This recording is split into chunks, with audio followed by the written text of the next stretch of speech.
Are you looking for hot takes and guests yelling over top of each other? Well, you came to the wrong place. This is the final word, where we talk about sports like they used to. All opinions are welcome, but that doesn't mean you are right. Hosted by Greg Rector. Welcome in. Good evening, everybody. This is Greg Rector at Greg Cowboys at TeamMBSmedia.com. And Jeff Barnes is with me. He is not going to be discussing football tonight. We're done with football. Okay, that's it. We're done. We've already done our draft show and all that other fun sort of stuff. So, yeah, we're done for a little while. Tonight, we're going to talk about Star Trek and what Star Trek means to both of us. As you can see in Jeff's background, there's a article up on his shelf. Jeff? Of course, that is the original, not the original version, but the original USS Enterprise refit, the one from the Star Trek The Motion Picture, 1978. So, bingo. That is my model of one of many. And if you notice, there are some missing, and we'll bring those out eventually.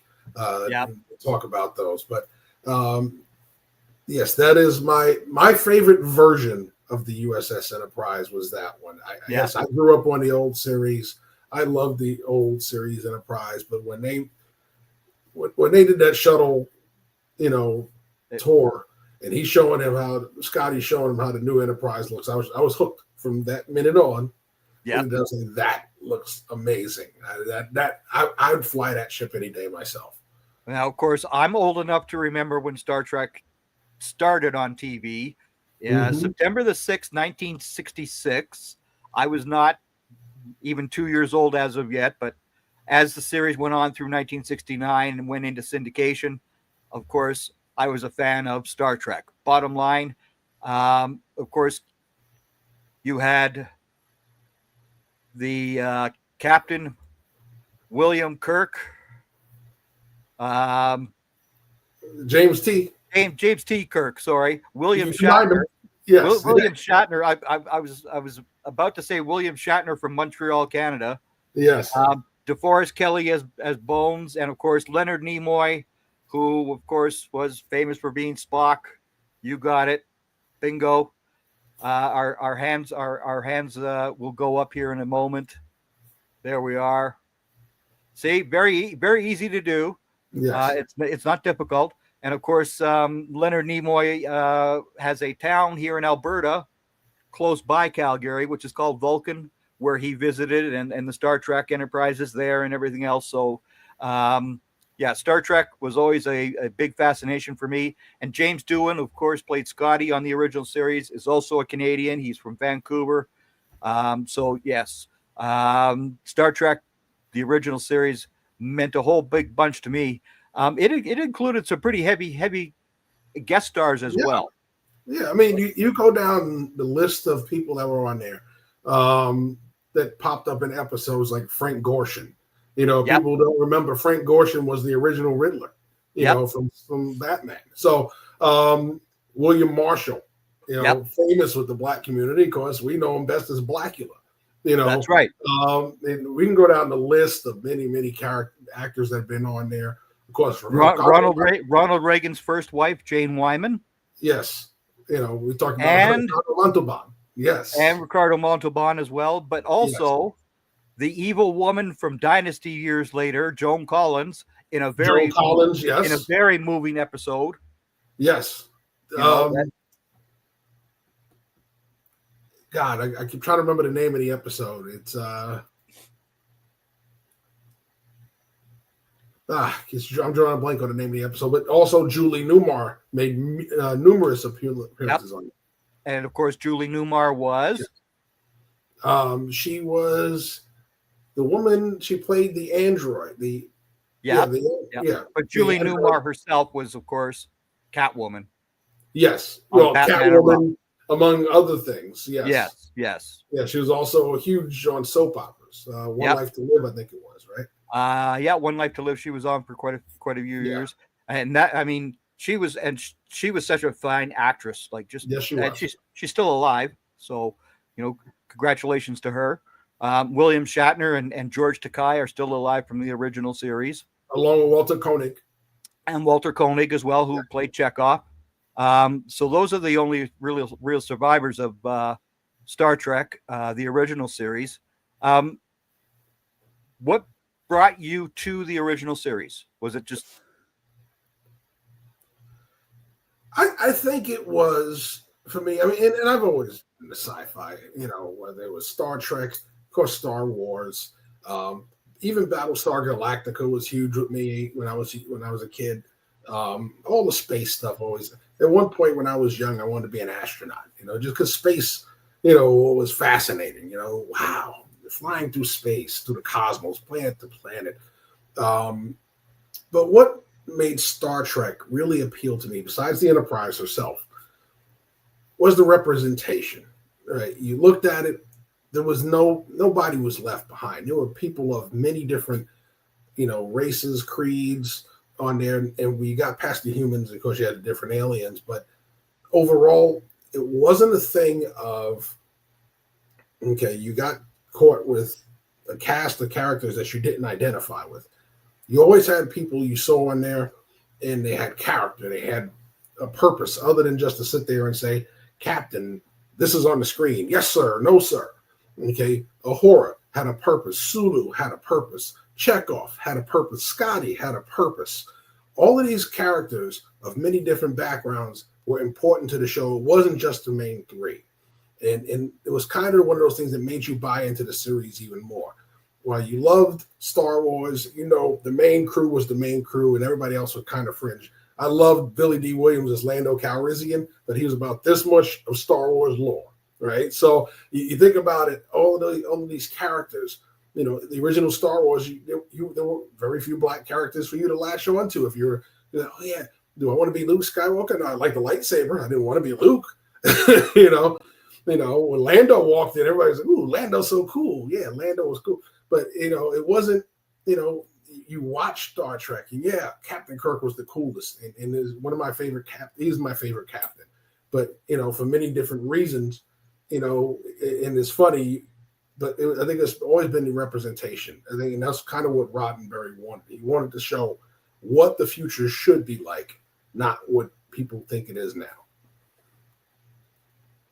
Yeah, I mean, and for me, the thing that appealed the most to me about Star Trek was the actual messages that Roddenberry was sending out, because the network had no idea that he was talking about what the world could actually be like. Mm-hmm. And Star Trek, you didn't have any money, you didn't have politics, you didn't have religion. Oh, look at what can be done when you get all of those divisive stuff out of the way. Right? Absolutely. And of course, that was just the main appeal for me. The one thing I didn't like about Star Trek was always the classical music. I'm like, okay, no, where's the rock and roll, right? But again, like even when we go into the Next Generation, Picard was always and Data was always playing the violin and all that other stuff. That stuff, no, that didn't appeal to me. But the messages sent were vital messages. And of course, Lieutenant Uhura was the first black woman to kiss a white man on television when she kissed Captain Kirk. Mm-hmm. She's not the first black star of a TV show. That was Diane Carroll in Julia, which came out in 1968.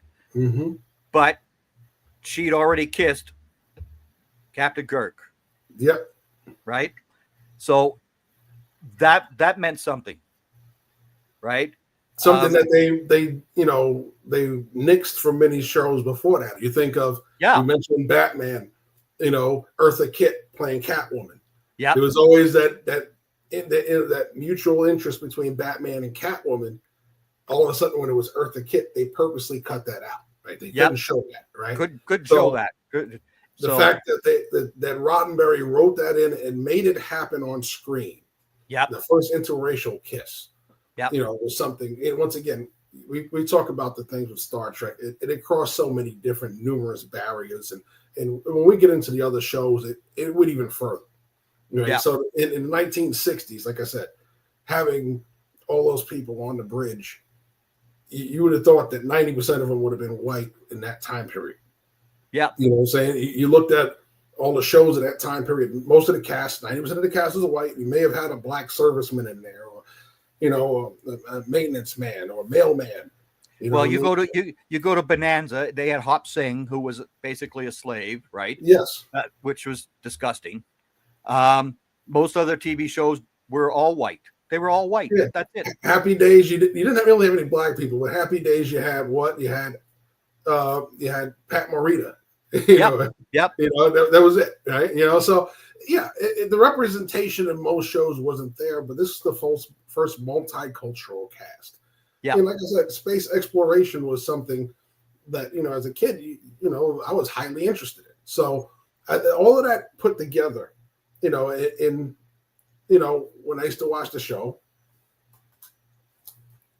that was a beautiful ship. Yeah. Every other thing was a flying saucer. This was the first time you saw a real spaceship. So that was another thing that kind of drew me to it. Now, of course, the graphics were not the greatest back in the 60s. So, okay. Yeah. There was no CGI, all right? No, there was no CGI. It was a literal model going like this. Yep. Yes. Yeah. Right. So, exactly right. What little kids did in their bedroom with their little toys was basically what they did to film the show. Yeah.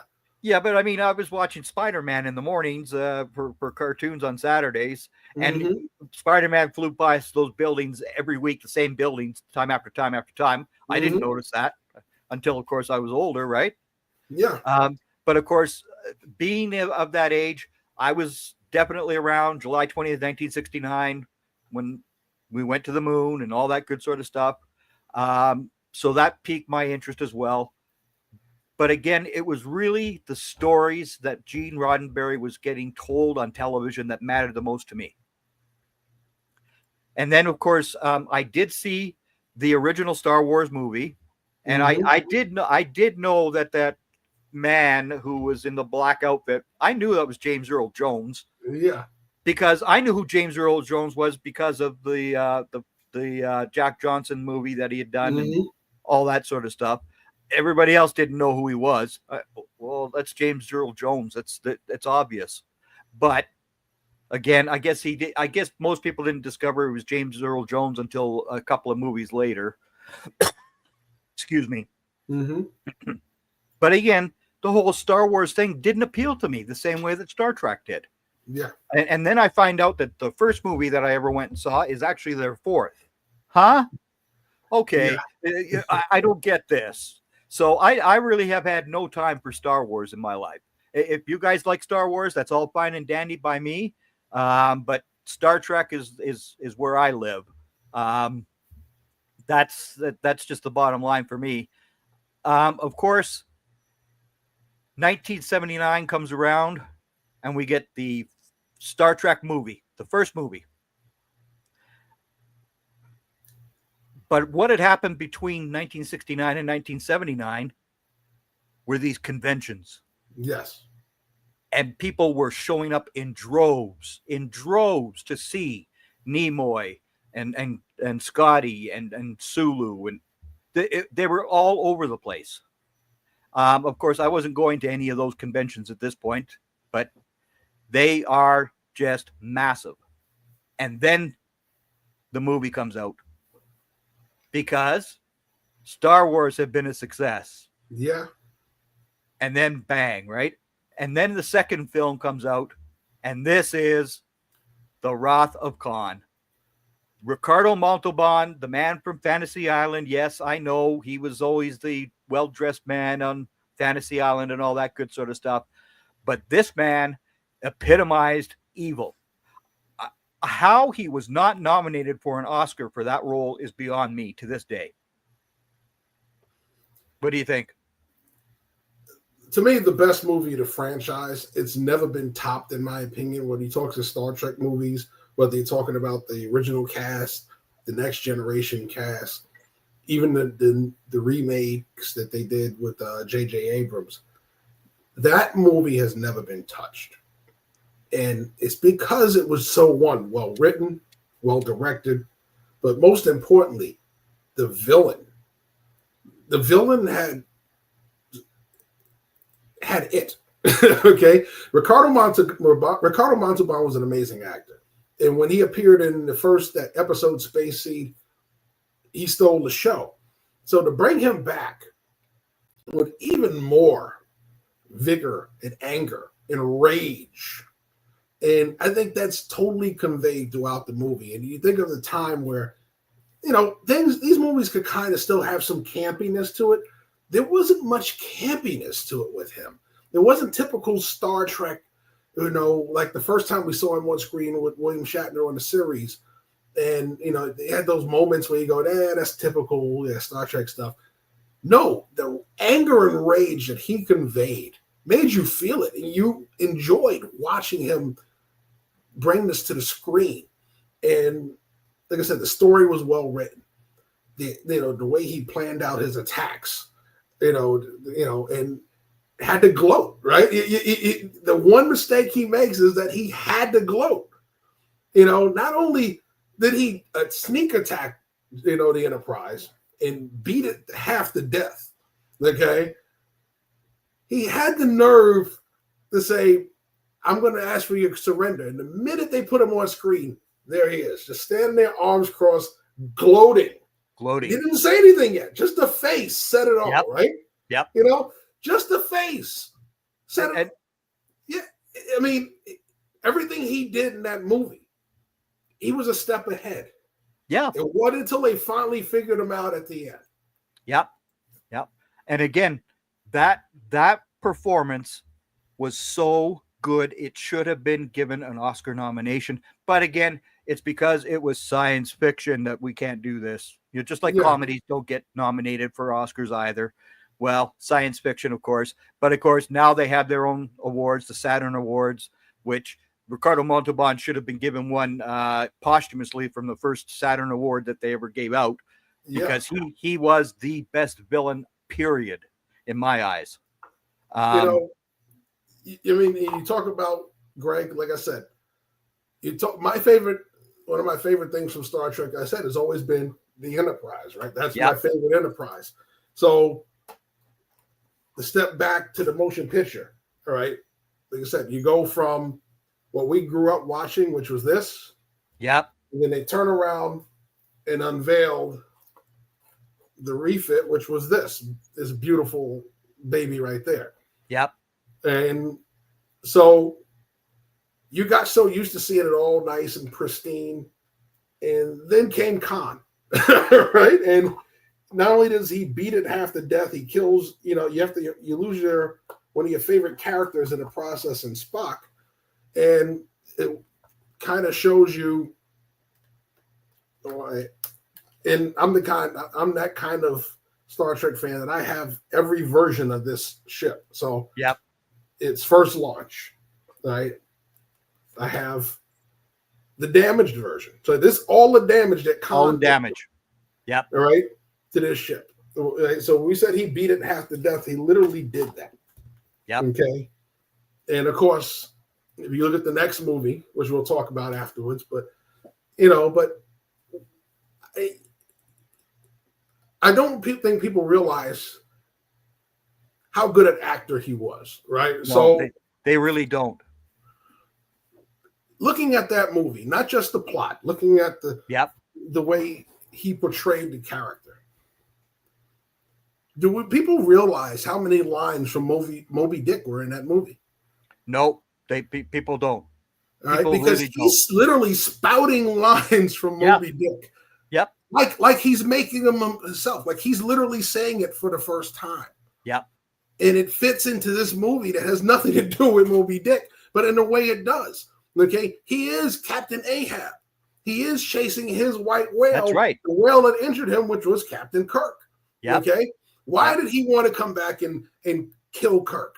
Because Kirk left him on a planet with his new wife, and he said, "You can go rule over this planet." Less than 5 years later, that planet was damn near destroyed. He lost his wife. He lost half his crew. Yep. And he says, "This would never have happened to me if it wasn't for Captain Kirk." Now, yes and no, because you kind of got yourself put in that situation because you were a criminal. You had to rule over somebody. So you got, it was either you go to the stockade or they left you on a planet. So that part was your fault. But at the end of the day, in his mind's eyes, in his narrative, I was wronged by James T. Kirk, and I'm going to find a way to kill the man. And that was, I mean, and that movie was just perfect as far as I was concerned. Yes. And then of course you go to Star Trek 3, The Search for Spock. Mm-hmm. They find Spock and he recovers and all that other good sort of stuff. And then we have the Undiscovered Country one, and well, you got the Voyage Home, and then the Voyage Home, Final Frontier, which was kind of, we'll dig into those movies too. But you think about the saddest part of the franchise. Everybody says the saddest part of the franchise was when Spock died. For some of us Trekkies, the saddest part of the franchise was when that girl died. Bingo. Okay. That's the saddest part of the franchise was watching that girl go down. Yep. All right. Yep. I can tell you right now, I shed a tear in that theater when I watched that girl blow up. That was my ship. Yeah, that's right. If I could have, like, I have a car in my driveway. If I could have had an Enterprise to fly, it would have been an Enterprise. That was my ship. To see her go down in flames was like something I never thought I would ever see. To see it actually happen. Yeah. And from ever since we've been watching the show, they've been on the Enterprise. Where do we go from here? Yep. You destroyed the one thing that was Star Trek to me. Bingo. It was there is no more Enterprise. So yeah. This can't be the end of this, though. No, because Star Trek and science fiction, you would get renewed. Oh well, trust me. The Voyage Home leaves that opening, right? We always talk about that. So yeah. But again, the acting involved in those shows was superb. Yeah, these guys were so good together that you never saw any fights and all that other BS that we've heard about in the convention world and all that other jazz that we've heard about on other Star Trek shows.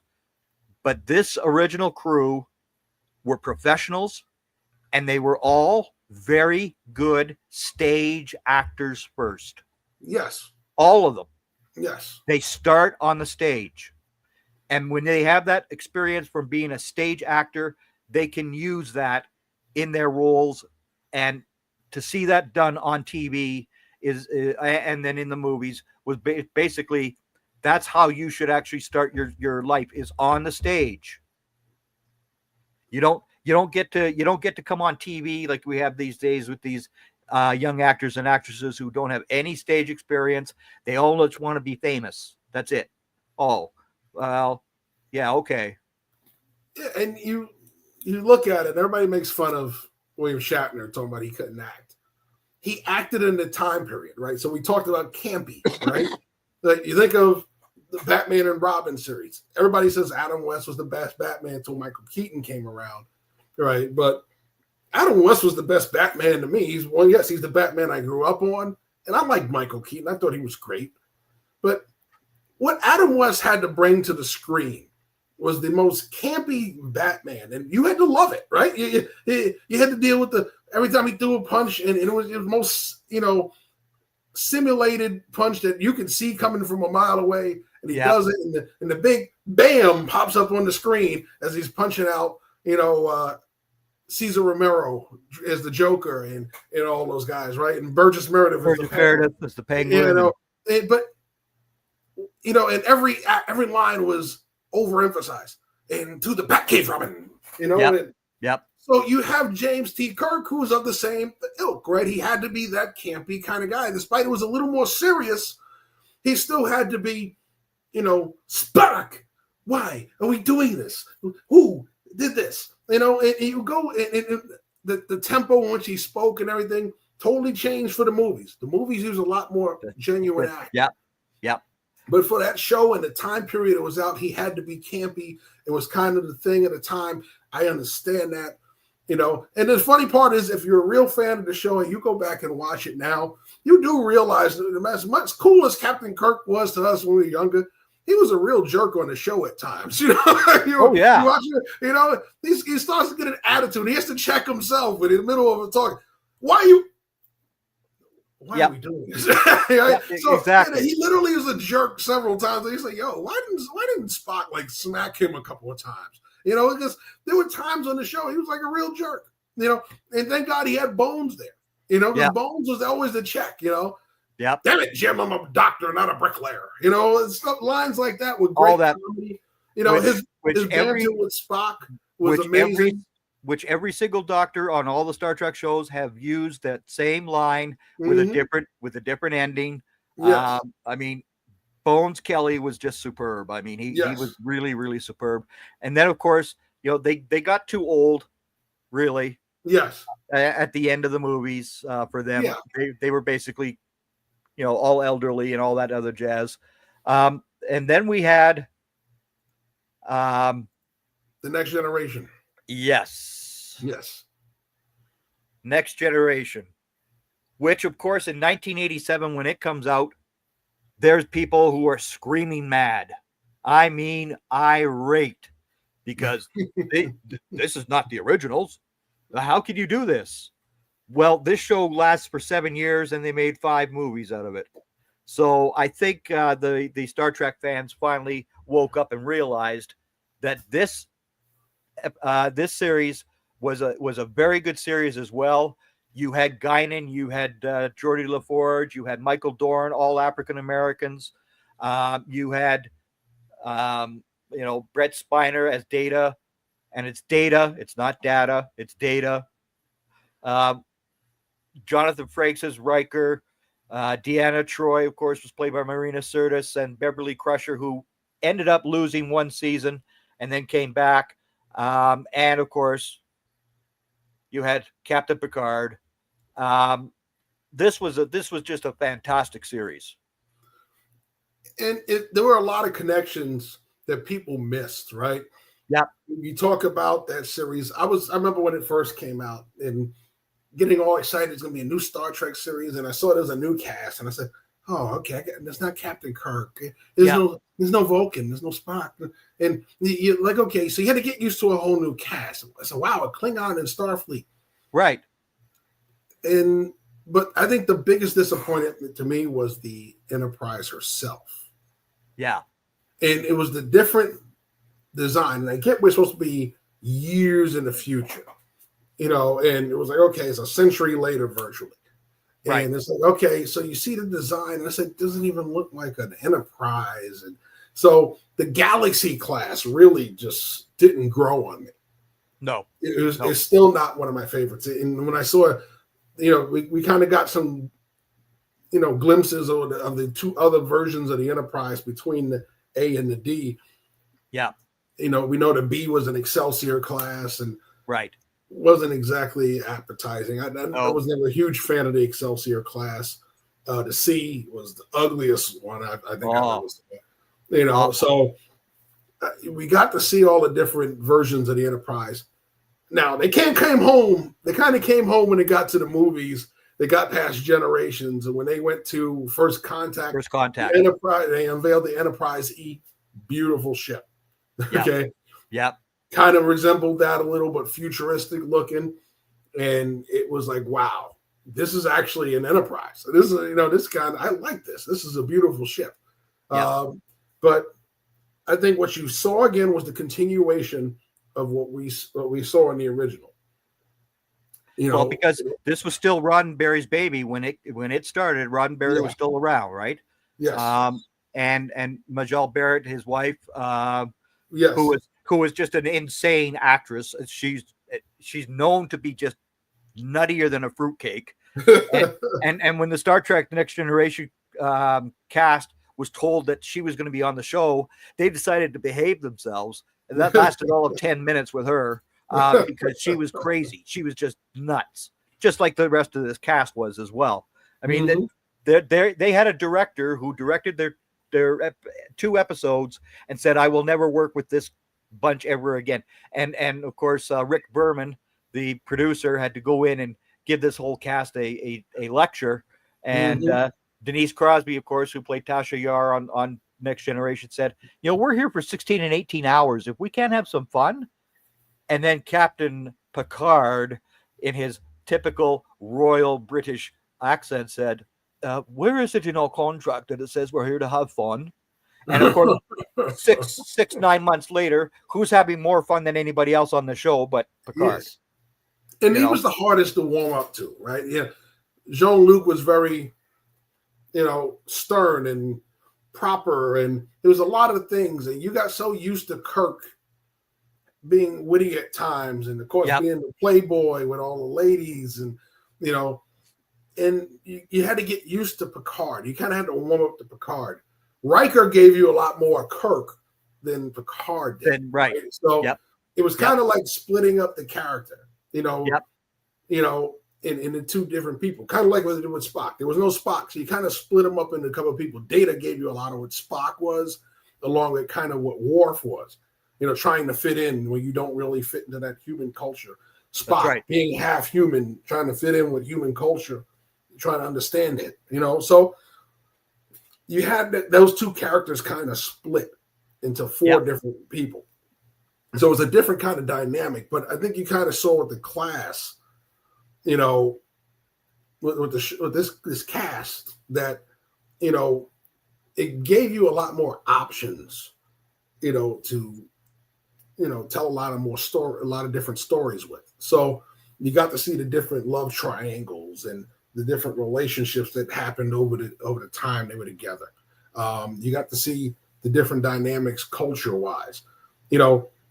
Worf is the first time you see a Klingon of color. Because if you think about it, right? You go back to the original series. Everybody's got the brown makeup on their face. John Colicos, is now. It was good to see him come back in Deep Space Nine as the same as General Kor in the full makeup, but in that just putting brown makeup on and some patches of hair on his face was like, okay, yeah. In the 60s, I think nothing of it. Like, I'm about to the 80s, like, this does look kind of cheesy, but I'm used to seeing John Colicos as Baltar in Battlestar Galactica. So seeing him, and going back and seeing those episodes with him as Kor was like, oh shoot, I didn't realize he crossed over. One of those many different guest appearances we had. And for me, the thing that I couldn't get used about Jean-Luc Picard was the British accent. Jean-Luc Picard? Yes. A Frenchman with a British accent. Yes. Yeah, it was like, huh? And no, this isn't right. And so much of his character was British. Yeah. Earl Grey. And because I don't have any British blood in my body, I have French and Dutch blood. So when I see a Frenchman, Jean-Luc Picard, well, that's it. You should speak in French, or have a bit of an accent, like I have here. But again, no, he was very British. Yes. And then, of course, I didn't show the young star of the Next Generation in the picture, Wesley. Yes. Will Wheaton. It was Will Wheaton. I didn't show him. You didn't have Yar in that cast. Yeah, that's right. Tasha Yar wasn't in there either. That wasn't the clean-shaven Jonathan Frakes. Yes, exactly. Yes, exactly. And he was also very stiff in the beginning. Oh yeah. Yes, yeah. Riker was very stiff in the beginning. Yeah. But again, could have passed for a French child orphaned in and raised in Britain. Well, yeah, but again, being half French Canadian, you know Picard. That's it. So Picard is that's not a right sounding in French. It's Picard. That's it, right? But again, when did you first warm up to Picard? I warmed up to him in the second season. That first season of Next Generation was tough for everybody. Yeah. Right. It was, but in the second season, I warmed up to Picard. Okay, I can handle him being a Brit and all this other jazz. But the guys on the show that I did not care for William Riker. I just didn't. He with that lean that he had. No, stand up straight like a man. Don't lean and all that other BS that he always did. But I did always enjoy Worf. Yes. The Klingon, right? That like the Klingon is now part of Starfleet. This is cool. They've gotten past that little war. And then, of course, we had the Romulans who are still the enemy. Yes. Right? Yes. Even worse than before. Yeah. Yeah. You know, and of course, yes, Will Wheaton surviving for fan brutality towards Ensign Wesley Crusher and his own family, unfortunately, as well. Yes. I mean, that kid went through sheer hell.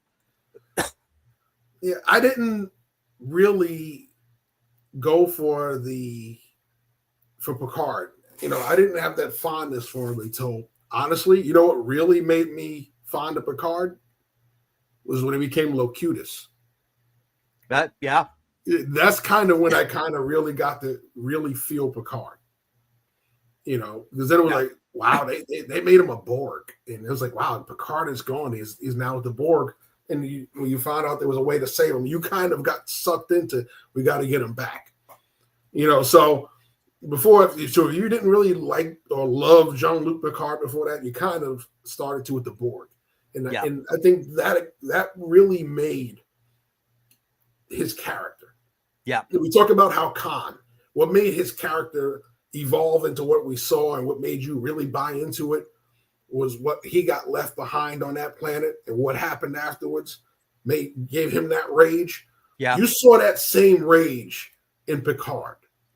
As every encounter with the Borg after that brought that rage out of him, which is why when they did first contact, it was almost like he was in Khan's shoes.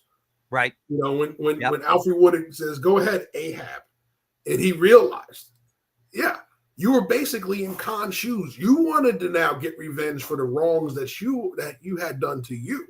Yeah. Okay. When he saw Hugh in that episode. Yep. And he's starting to grill into him. Why are you not trying to assimilate us? You are Borg. Resistance is futile. And when he saw him, he goes, Locutus. So all of that was, it made you buy into the character a lot more. You got to see the real depth of Jean-Luc Picard, not just as captain of the Enterprise. I care about my people and I care about my ship. And the captains are supposed to do that. But we wanted to see the character. We saw that with Jim Kirk at times. That's right. Yeah. That's why you loved Jim Kirk. Yeah. Why are we supposed to love you? And when you finally got that, we had the encounter with the Borg, and he was, assimilated, and he was so special to the Borg that they gave him a status name above the collective. He was up there with the Queen. Yeah, he had his own name. Yes, that's it, right? No other Borg had a name like that. It was you were. All of a sudden we are Borg. We are Borg. You are Locutus though, but we're Borg. Yep. So even he was elevated to a different status. So it was like, okay, I'm kind of feeling Picard a little bit more. Yep. Well, and Eric is right here. It challenged his stoic, clean-cut, razor sharpness. Mm-hmm. It broke him, and he conveyed that with every vengeful moment once he became unassimilated again. And I mean, that was really the key to this whole series, as far as I'm concerned, is Locutus, and then his journey on from there, etc. Beverly Crusher was there on the first season, and then of course she leaves for season 2 because she wasn't allowed to actually be the mother to Wesley Crusher. She was always there to give him a bad time, but she was never the one who was giving him advice. It was always either Will Riker or Captain Picard who was giving Wesley this advice. Hello, she gave birth to this kid, so that was a horrible bit of writing. Yeah. And then she does come back, and of course Wesley leaves fairly early on as well. The character that I love on this show, though, is Deanna Troi. Mm-hmm. Marina Sirtis, and I wrote an article about this because she's no longer on social media and all this other jazz. And when they were here in 2012 on their 25th anniversary, this was the place that the Star Trek cast came to first, was Calgary, Canada, for a Comic-Con. Calgary, Canada was the first place to see the Star Trek cast after the 25 years all together again. And when Q came through the audience, you could have just heard. I mean, it was just wild. And John Delancey is another tremendous actor. John Delancey, for people who don't understand what daytime TV is to people, you should have seen what that guy was doing on Days of Our Lives for those years that he was on that show. He was phenomenal. Yes. But again, as Q, he was the other key factor to Picard. Yes. That banter was amazing. Oh, Once again, it drew out parts of Picard that you didn't really get to understand and see and feel. And the way he was able to play Picard at times was amazing. John Delancey, yes, he's an amazing actor. He embodied that role. I can't, and we always hearken Q, and we always go, well, we've seen that character before. We've seen it not with as good an actor, right? A different version of a Q was Trelane in the original series. Trelane, yep. But Trelane was nowhere near as intricate and that's right, manipulative, intelligent. Okay, he was just a gamester that didn't know any better. Yep. And that was like, okay, but seeing what Q was able to do and the stuff he did to them.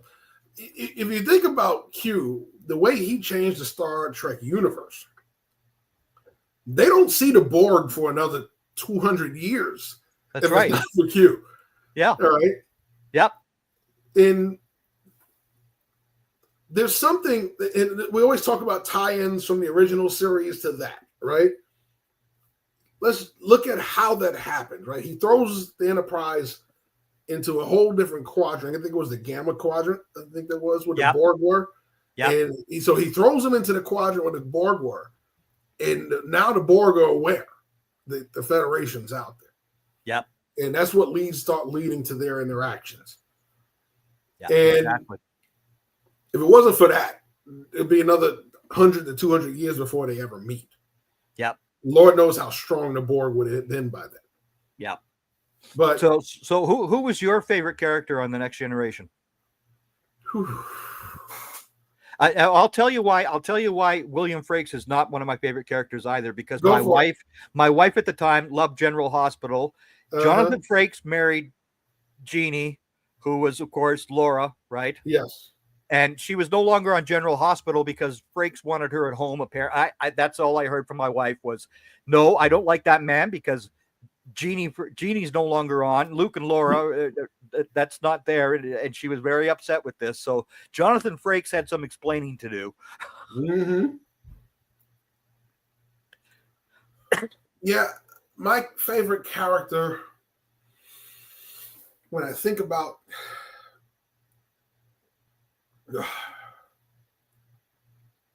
to me, it's got to be Data. And when you think about Data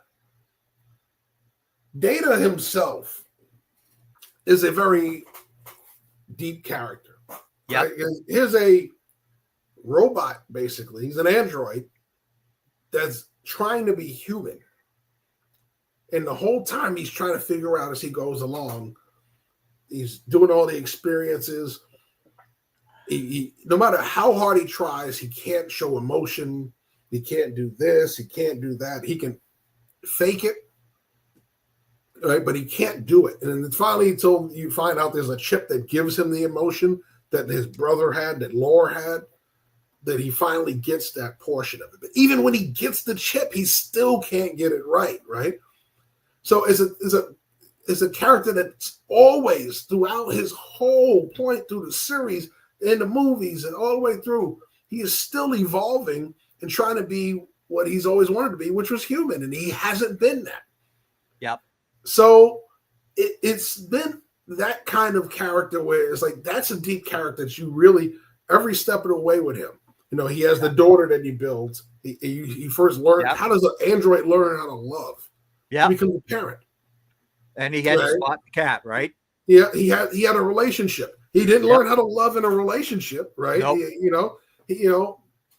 But he had a daughter. He had Spot. He loved Spot, but he was heartbroken when he lost Lo. Yeah. And it's exactly. like, it shows you the love of a parent. And people don't always get, well, the parents love their kids, yeah. But it could destroy a person losing a child.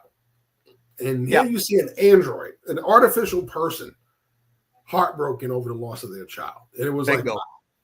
Bingo, which is something that I've unfortunately experienced in my lifetime. Losing my daughter was the worst experience I've ever gone through, period, bar none. And to see that shown on TV that way, that was done very, very well. It really was. Yeah, but my favorite character is Guinan, because Whoopi Goldberg was a huge movie star at the time. Mm-hmm. And she wanted to be on The Next Generation. She had to basically get LeVar Burton to get Gene Roddenberry on and meet with her so that she could say, I want to be on this show. That was just before Roddenberry passed away. Yes. And she was a anomaly. Yep. Because Roddenberry was notorious for making women over-sexualized. That's right. Right. So you look at Deanna Troi, she had those short dresses on. Yep. And it was, why do we keep putting her in these clothes? Because that was what Roddenberry kept putting her in. Did you not see the original Nurse Chapel or yes. Ensign Rand? Yes. With Janice Rand, who was never ever went away. People always thought, well, she was a main cast member. People didn't realize it. No. In every movie, she was always there. She was always there. Even if she wasn't on the Enterprise, she was always there. She was always there. She was on the Enterprise in the first one. In the second one, I don't remember if she's on the Enterprise or not. I do not. But in the third one, when they're coming back to Space Dock, all battered and beaten up, the Enterprise is all battered and beaten. She's the one in the lounge just watching the Enterprise come in and start shaking her head. Yeah, that people don't realize that was Janice Rand. She's the one when they're on trial is sitting there in the front. Her and Nurse Chapel, not Barrett, is there. Yep, Majel Barrett. And Barrett Roddenberry, people don't realize how important she's been to Star Trek. Oh. Because if you don't realize it, in the pilot series, she was number 2. She was the original executive officer. That's right. She was the executive officer. And of course, NBC said, no, we can't have that. No. So they made her Nurse Chapel instead. Yep. And then, of course, when Next Generation, she became Deanna Troy's mom. Yeah. And she was so good. She stole the show. She stole the show. I mean, my Lord, when she came on that, she was just so special. And of course, the whole Deanna Troi thing. I knew who Marina Sirtis was because over here in Canada we have the BBC over here, on and the PBS shows and all that sort of stuff. And I already knew who Marina Sirtis was, so I knew she was British. Mm-hmm. I did not know that she was from Tottenham, the northeast part of London, and she loved the Hotspurs and all that jazz. She even has the tattoo, which she proudly shows at conventions all the time. And when I met her in 2012, I was wearing my Liverpool jersey, and she gave me crap for it, but that's all right. That's all right. But again, the Next Generation. I mean, it was a very good series to keep the franchise going, but then we got this one, Deep Space Nine, and oh man, did this set off a firestorm, because Deep Space Nine was no longer exploring. They were in a set position.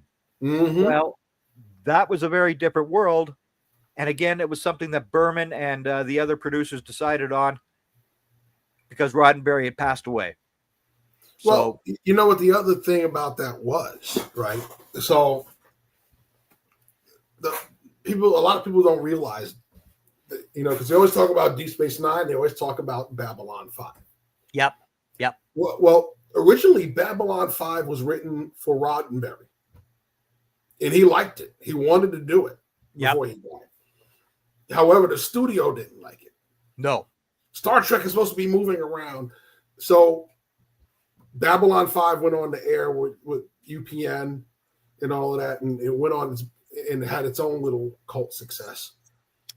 So when they saw the success of Babylon 5 in its small market, they said, we can do that on a larger scale with Star Trek, and we created Deep Space Nine.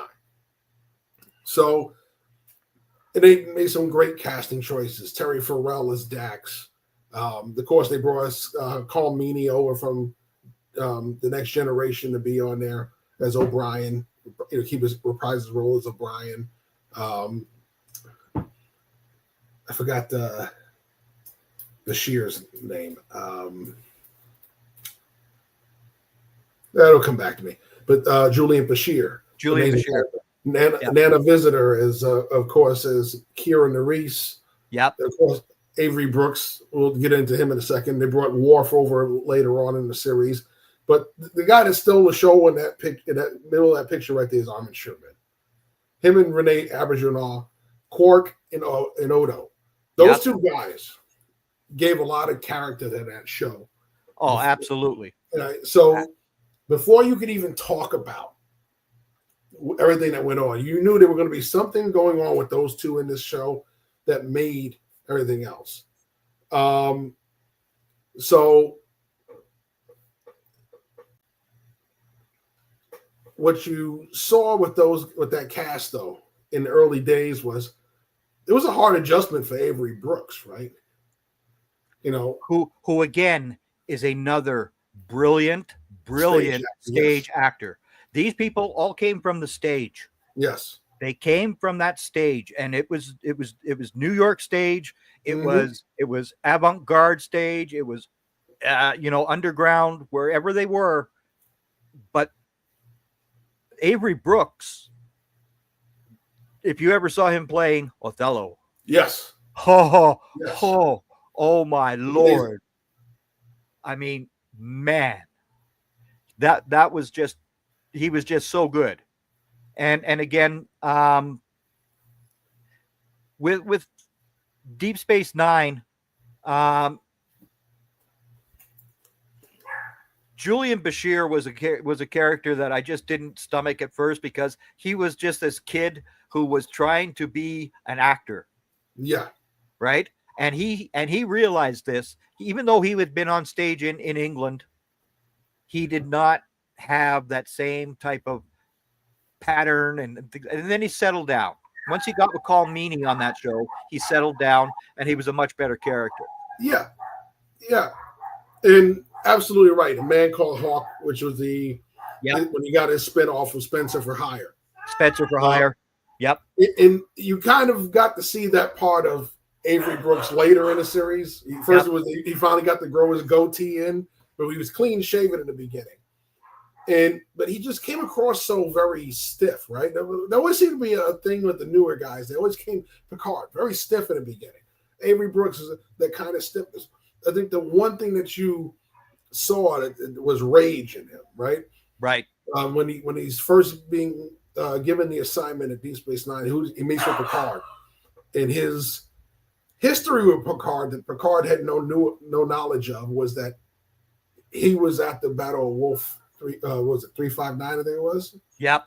Where he lost his wife, and of course Picard was Locutus. Yeah. So he was the one wiping out his ship and his family. Right. So you saw the rage he had in his face for Picard. He conveyed that well, but you didn't see him really grow into the character until later on, when he was allowed to be more. You were allowed to explore more Cisco. Yeah. And when he was able to do things like when he had the big thing was with the Maquis. Yeah. And Eddington betrayed him. Yeah. That was an excellent arc that lets you really understand who Benjamin Sisko was. And when he finally catches Eddington, was the best I had ever seen him. Because not only is he doing things, he's tired of being one-upped by his own subordinate. He's tired of being fooled and played with. So he does something so, out of the blue. And when they ask him why, was the best thing about it, right? So he goes and he contaminates a planet. They're like, he's like, how could you do that? All the people are there. He says, those people are never going to be able to settle there. What are they going to do? Well, you made me do it. I told you to come along and turn yourself in. You wouldn't do it. So I told you I was going to do it. I did it. And it's the line he delivers. Oh, it's just. He delivers it perfectly, and he makes you believe it. Yep. He goes, when people accuse you of being the devil, sometimes you have to prove that you're the devil that they believe you are. That's right.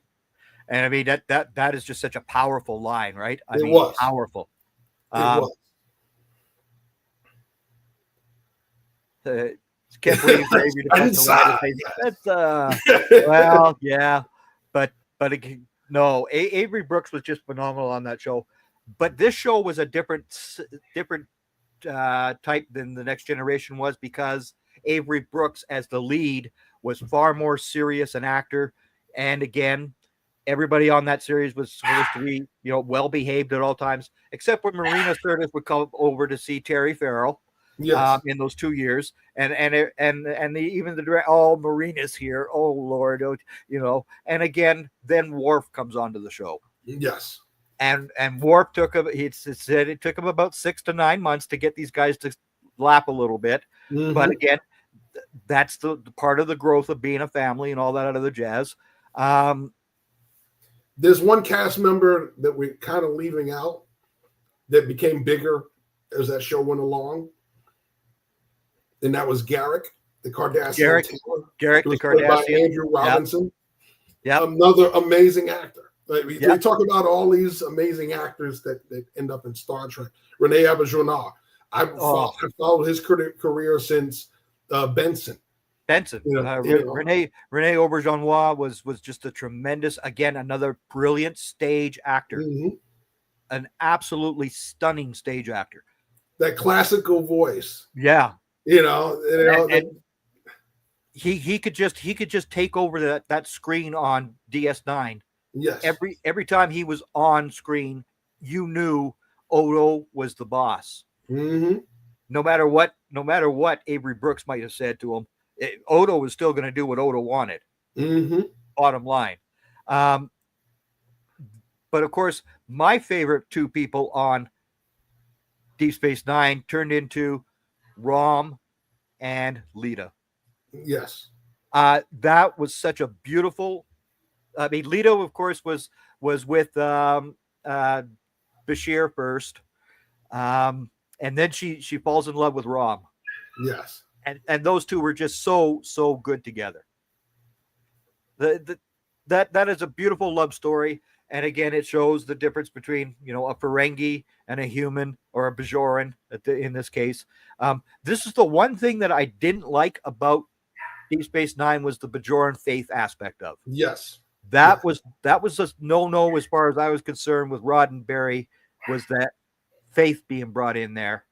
That kind of made me go, no, this isn't. I knew Roddenberry was dead at that point, right? I mean, but. And again,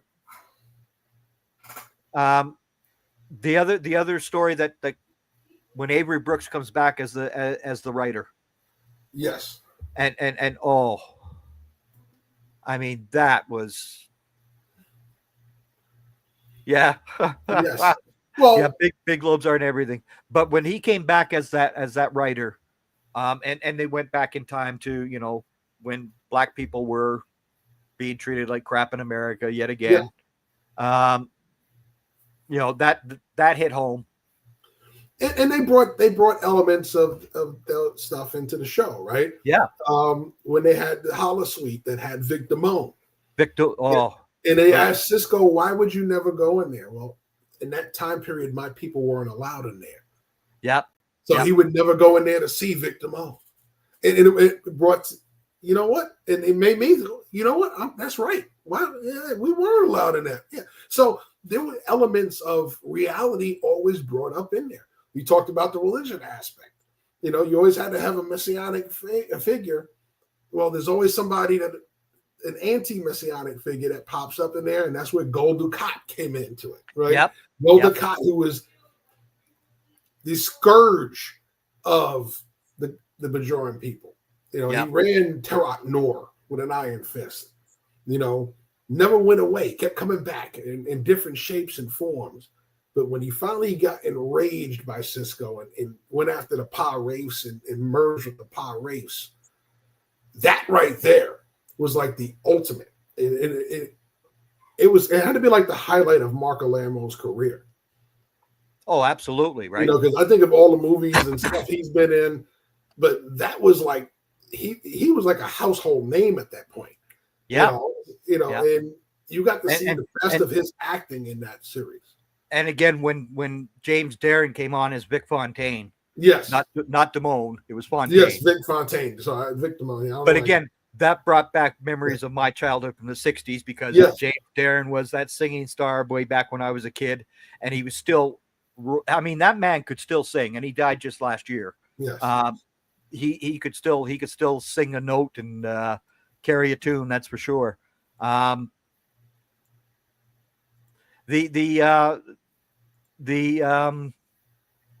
Deep Space Nine to me told better stories than any other series because it was allowed to develop an arc. Yes. And it had to. Right? You didn't have the privilege of bouncing and playing at the planet. Yeah. You had to be able to tell stories from the same setting week after week for the most part. Yes, they went off the station a few times. Yeah, you had the wars.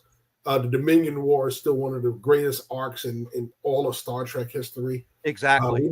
We never had wars like the Borg and Dominion War. We didn't have that stuff in the original series. You had a couple of skirmishes here and there, but you never had wars in the original Star Trek. You had them in the Next Generation, Deep Space Nine, and all of that. And that's kind of what made it so great, right? It was because it gave you concept of war. We saw loss in war, and it was like, and it hit home because you didn't, see that in the original series. No, it started touching subjects like that. When are you going too far in war? We saw that with the Federation. Why are we doing this? We're going too far. Yep. So the Dominion War was phenomenal, but it taught you a lot. And you saw certain things that were done. Jeffrey Combs. Oh. we can list all the actors that did a great job on these series, but Jeffrey Combs is another one. Wayoon. Mick Fleetwood actually shaved off the beard to appear on The Next Generation as a shellfish. Yes. He shaved off his beard, which he had for years and years, just to be on The Next Generation. That's the power that Star Trek has. Yeah. And when you go to these conventions and you see these people, I mean, it is just stunning. These are 30-year-old shows. People just absolutely adore all these actors and actresses. To this day, I mean, it's just beyond belief how warm a greeting that these people get, because they have been in our lives. And you talk about certain shows and episodes that make points. Another amazing actor that was on The Next Generation, and it came into play in Deep Space Nine, but different actor. But we talk about Paul Winfield, who was in Star Trek 2. He was Captain Terrell, Captain of the Reliant, but he's on The Next Generation and ends up on the planet with Picard. And you get that episode, Darmok and Jalan at Tanagra, and he's trying to teach him how to communicate. You find how two people who don't speak the same language can find common ground and work together. Yep. And it was one of those lessons that, once again, they write it into a show and they teach it, and you go, wow, okay. And then you turn around. You have another episode where Cisco is trapped on the planet with his crew, and they're trapped there with what's the name? The Jem'Hadar. Yep. And the leader of the Jem'Hadar, Clarence Williams III. Who, of course, is Link Hayes. My hero from the Mod Squad, the real Mod Squad, not that BS movie that they made with Omar Epps. I'm talking the real Mod Squad. Yes. Clarence Williams III was my hero as a kid. I mean, I loved Clarence Williams III. He was such a powerful presence on that screen as well. Yes. Right.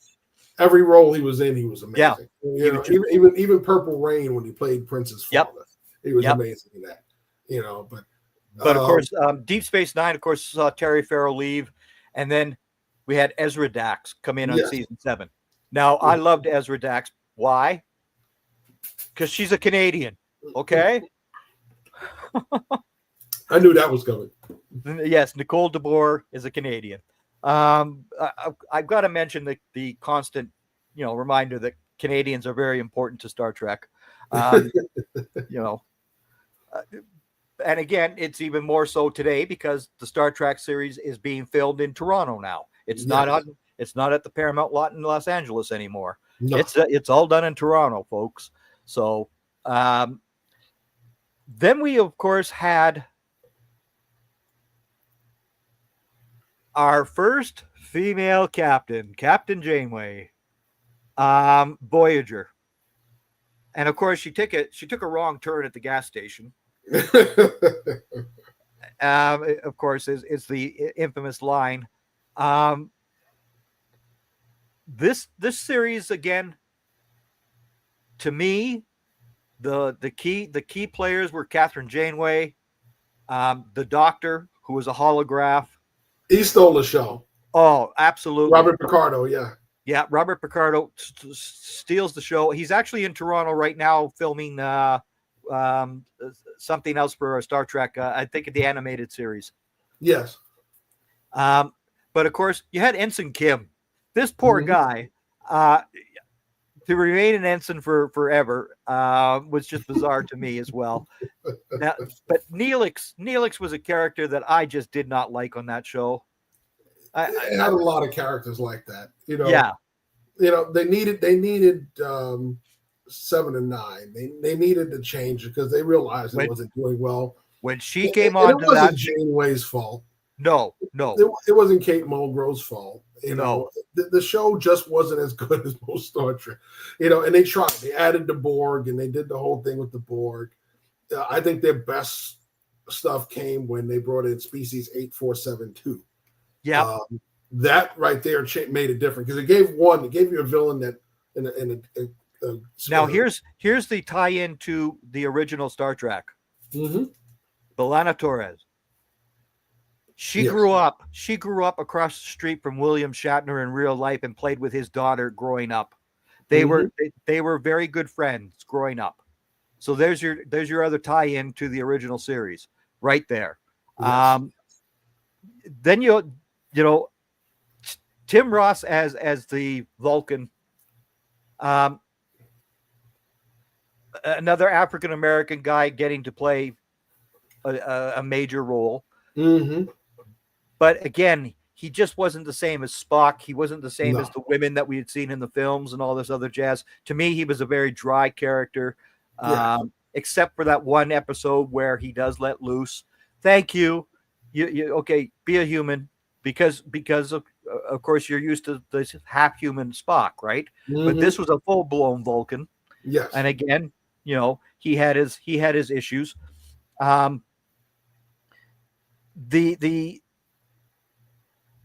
The guy that I really didn't like at all was Chakotay. What are you doing on this show? Why are you there? And we talk about how it always ties into the other Star Trek stuff. Yeah. Right. So Chakotay, former Maquis Raider, so it ties into the Next Generation and Deep Space Nine. So it was a hard cast to connect with. It just was. The design of Voyager. If you didn't like it, you didn't like it, right? No. It was one of the newer design ships that they came up with, but it tried to go off in a different direction. It didn't want to rehash Next Generation stories. That's right. Stories. So they sent them off into a whole different direction, but somehow you still had to pull the Borg into it, right? Because it just was boring. People just didn't buy into it. Yep. And pull the Borg into it. And when you had to one up it with 8472. That's and right. I think that was the best thing that they did, right? Because you've never seen the Borg afraid of anything, right? We've seen them millions and one times. They fight with the Federation. They do all this stuff. They assimilate. They keep going. They get beat. They keep coming. Another Borg cube comes. This is the first time you ever saw them run away from anybody. Right? So, to see the Borg running away from a species said the whole thing. And so, but even that storyline kind of went. It was the one time where Star Trek just wasn't, it just didn't fully connect with the fans. In traditional Star Trek fans, who could be very rigid but forgiving, never really bought into it. Yeah, I see Garrett Wang at all the conventions. I mean, he's phenomenal at it. He's always there, but of course, everybody bugs him because he's still just an ensign. Yeah. But he actually got Kate Mulgrew and Jerry Ryan together after their dispute on the series and all this other jazz. And again, Kate Mulgrew was not to blame for that. Neither was Jerry Ryan. But what they did to Jerry Ryan, pushing her out as the new star of that show, it took away from the power that Captain Janeway had. Yeah. Right. And you're not used to seeing that from a Star Trek captain. And so again, Voyager had its successes and its failures and all that other jazz. But I want to go to the next series, Enterprise. Yeah. I did not get to see Enterprise when it started. It started 2 weeks after 9/11. Yeah. My wife was in the hospital at that time. And of course, she passed away in 2002 here. And UPN, what was UPN? I didn't know what UPN was. Well, okay. But since I've discovered this show, holy moly. That first season and a half of Enterprise was shaky. Yeah. But the last 2.5 seasons of that show was just phenomenal. I mean, absolutely phenomenal. Scott Bakula was just a ideal Captain Archer. And of course, this takes place Federation, yeah. Federation. And T'Pol and the rest of the cast here. Linda Park was just a baby when she came onto that show. She had never done anything acting wise except for a couple of stage things in university. But again, she had that stage experience. But Dr. Phlox he was hilarious. Yes. He was hilarious. And he's the first man to have women as wives and husbands. So he was, guys, hey, hello, the LGBTQI community. There he is. And of course, T'Pol, wow. What a stunning performance from that actress, Jolene Blaylock. She was so good. Yeah. Yeah. For me, it was one of those series that I had a hard time getting into. And I had UPN, being a New Yorker at the time, I was out in Little Rock, Arkansas at the time. So, what's UPN? Of course, I didn't know. We had it in New York. Yeah. It took over. It took over, the New Jersey channel that we used to get broadcast in New York. So, and when I saw they were coming out with, and I saw Kate Mulgrew, I said, wow, Kate Mulgrew is going to have her own show. I remember Kate Mulgrew as far back as Remo Williams. Yeah. Okay. So, so there's so many actors they always pull from stuff that you go, wow, okay. I remember Patrick Stewart well before The Next Generation. So Avery Brooks, like I said, all these people I knew before they got into Star Trek, they became even bigger. Yep. I think with Enterprise, the fact that they did everything before it all. Yep. To show the real beginnings, kind of what had its niche, and it was great, right? And you didn't get into the whole Klingons and all that stuff yet, because that stuff they hadn't gone that far out yet. No, right? So not until later on in the series. Yeah, there was the beauty of all that. Well, no, So, because in that first episode, you do have the one Klingon when they actually go out to space, right? yeah, yeah. But But that was like, once again, that's all like the first encounters of all that stuff. yeah. So it wasn't a whole thing of neutral zones and all that. That hadn't been done yet. And there was no first contact. There was no rule. Well, you had first contact because you had warp technology and you had the Vulcans, right? The Vulcans because I'm sorry, no prime directive. Sorry, no prime directive. Yes, no prime directive as of yet. That's the two words I was looking for. Yes, was the prime directive. Yeah, there was no Federation yet. There was no Federation, right? But again, once you got into the whole Star Trek Enterprise, what a really good show it was. I mean, it really told very good stories. Even the timeline nonsense that they went through, lots of people didn't like it. I didn't mind it. What did you make of that timeline? What I've learned with Star Trek is just enjoy it, because there's a lot of questions. You can go through all of them and find little inconsistencies, right? Yeah. I just, when I watched it, I just was like, okay, I just wanted to see something different from the other stuff we were getting. And, it didn't disappoint me. It wasn't my favorite. I'll be honest with you, it wasn't my favorite. Because it was so basic compared to the Enterprises we'd seen otherwise. So, but I get why. This is the beginning. Yeah. So, Archer was good. It took me a lot to get used to being in the bare bones of space travel. Because Warp 5 was it. That was it.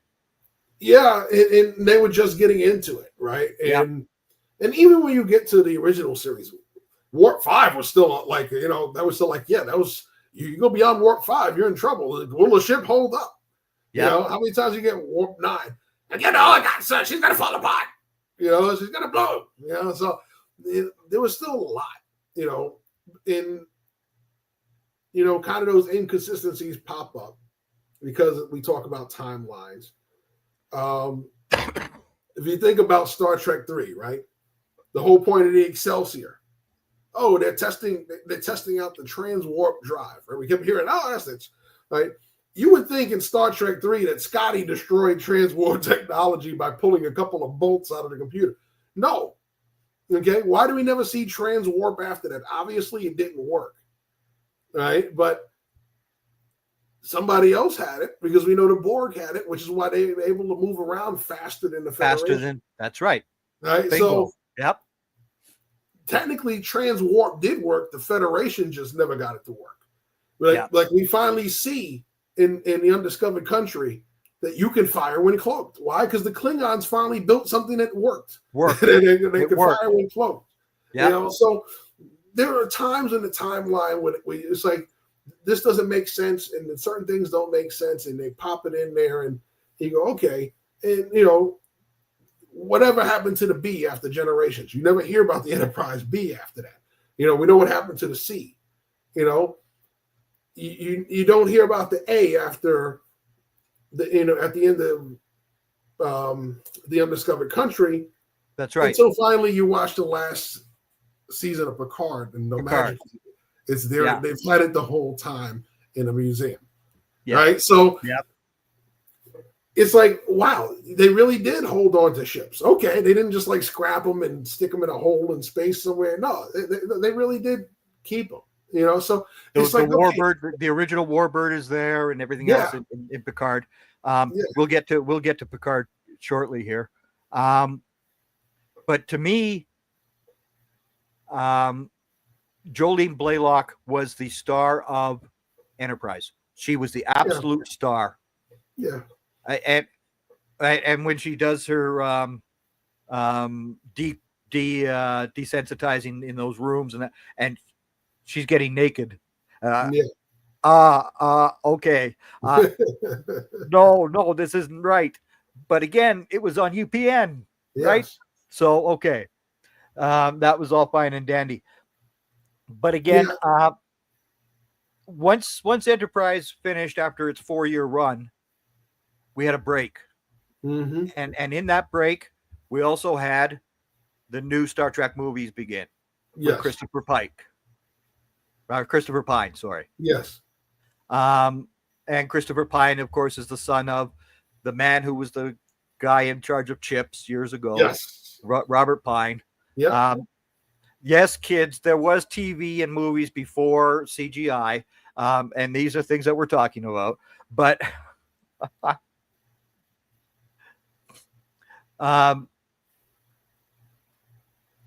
what did you make of the new Star Trek line of movies?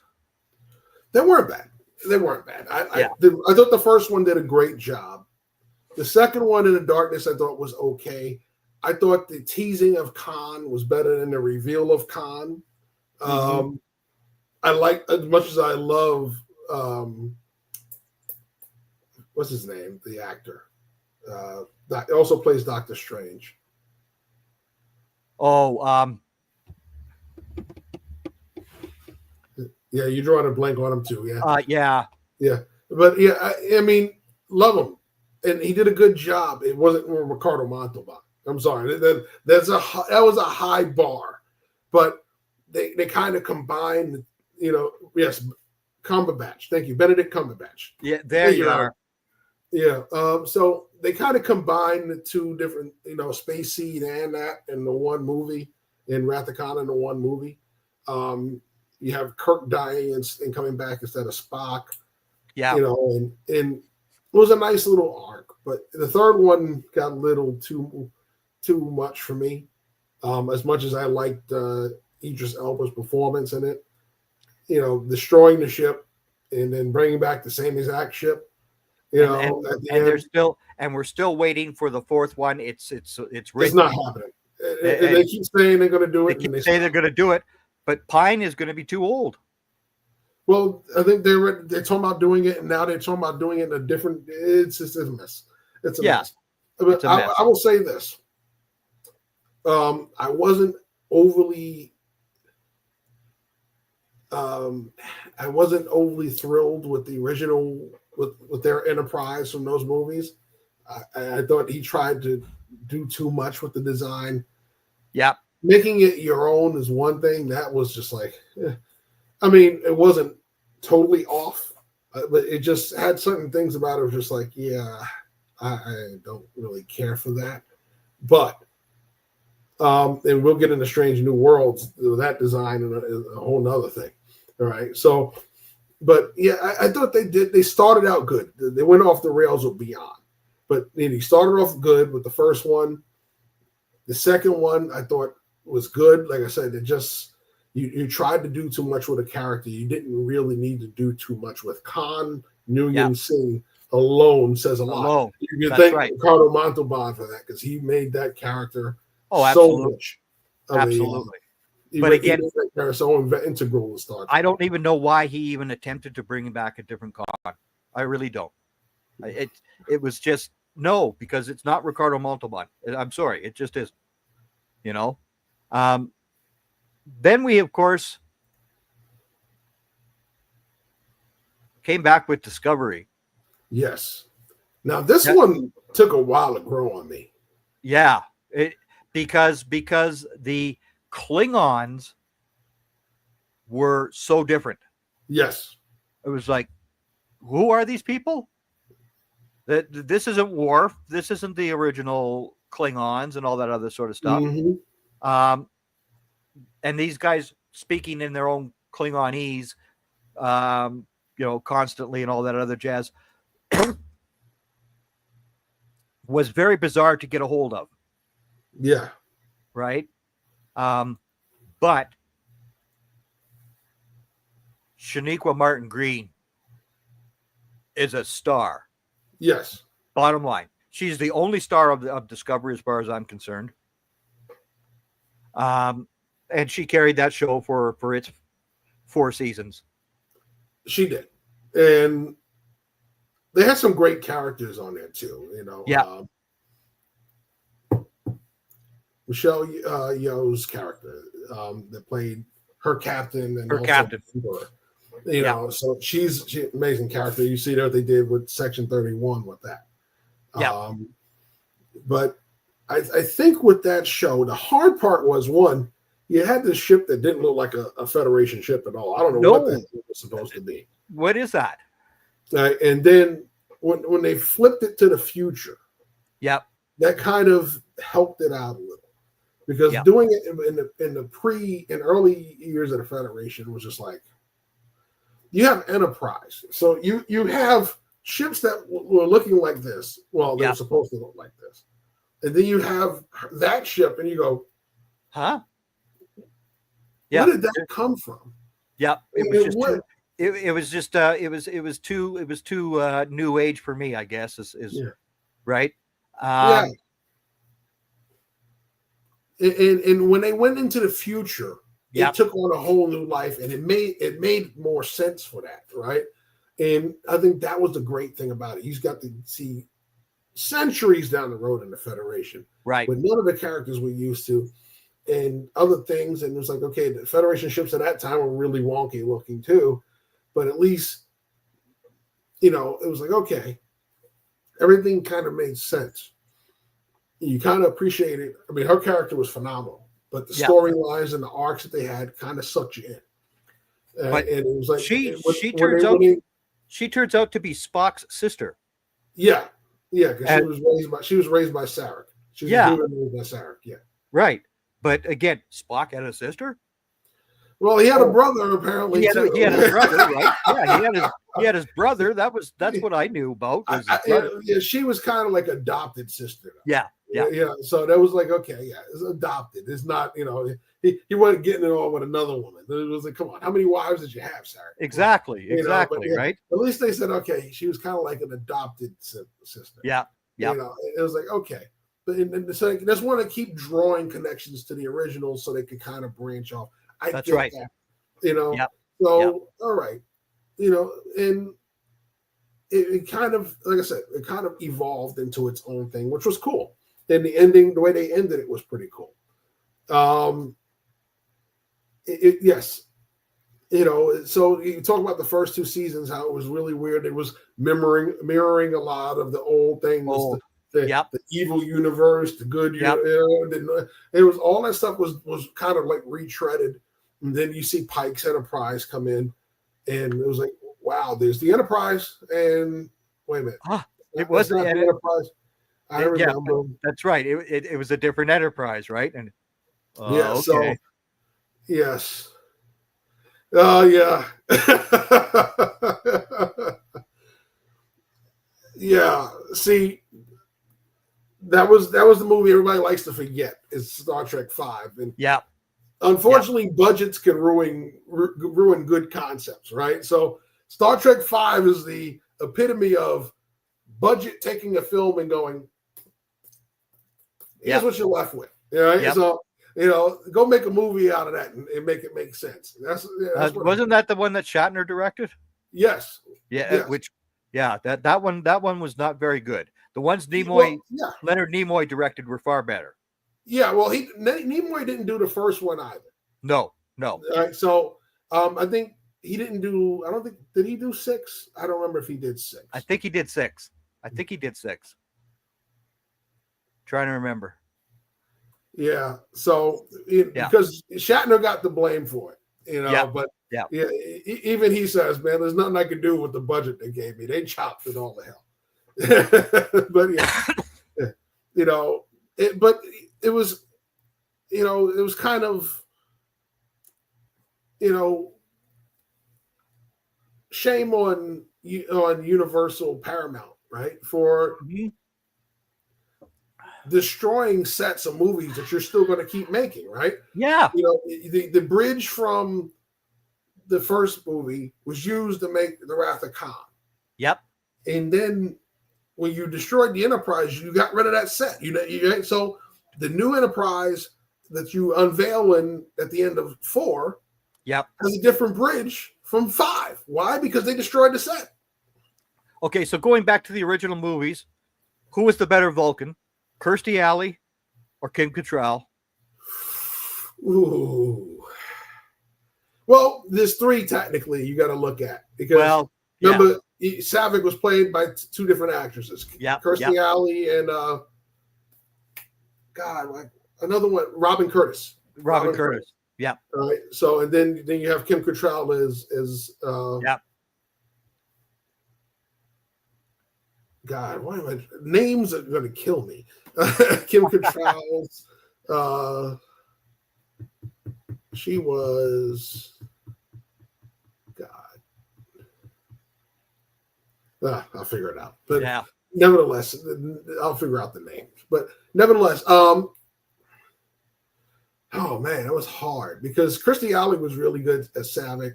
Robin Curtis was a little more robotic as Savick. But she wasn't allowed to. She had her screen time was limited to. Was very limited. Very limited on that. Yeah, it was limited to, just being there and observing everything that was going on. Right. Yeah. Not so much like Savick was trying to figure things out. She had a lot of interaction with Spock. She had interaction with. She was inquisitive, trying to figure out. Yeah. I'm around humans. Why do y'all act like this? She's trying. I think. The one thing that I always value, right, is during Spock's funeral in Star Trek II, at the end of Star Trek II, and he's given a eulogy, and he says that line, of all the souls I've encountered, his was the most human, and they flashed to Savick, and it was like, you see her put her head down, but she understands all of a sudden, right? What he means. Most Vulcans would have just raised an eyebrow like, how could you insult him at the time of his death? That's not logical. But she didn't feel insulted. She knew what Kirk meant. So she finally had started being around humans to fully understand, in times like this, loss and all the stuff, some of the things that they meant. And it wasn't an insult that it would normally be to a Vulcan to call him human. It was an honor in this situation. Yeah. So, of course, my favorite of the Vulcans is Kim Cattrall because, again, she's Canadian. Okay. I like Kim Cattrall. I have to lean towards Kirstie Alley because she was amazing as Savick. But she was much better. She was much better there than she ever was on Cheers. Yes. Yeah. I'm sorry, but what's her name? And Kim Cattrall's character was way more important than Savick. Yep. In the Undiscovered Country, and she killed it. Don't get me wrong. Oh, she was phenomenal. I don't like the way they edited certain scenes with her. Yeah. Like the interaction with Kirk in his quarters is immediately cut off, and it doesn't flow into the next scene. I said, "Who cut this movie?" But but she was good. When he's trying to dig into her mind with the mind meld, and she's screaming in agony as he's digging deeper. You feel that. When she's defying them. She looks at him. You lied. Yeah. An error. That was it. And you lied. An omission. So then, of course, Jean-Luc Picard comes back. Yes. In Picard. And you notice I have Laris up there. I don't have Jean-Luc Picard up there because Laris gets treated like absolute garbage at the end of the series. Yes. She was the perfect spouse for Jean-Luc Picard.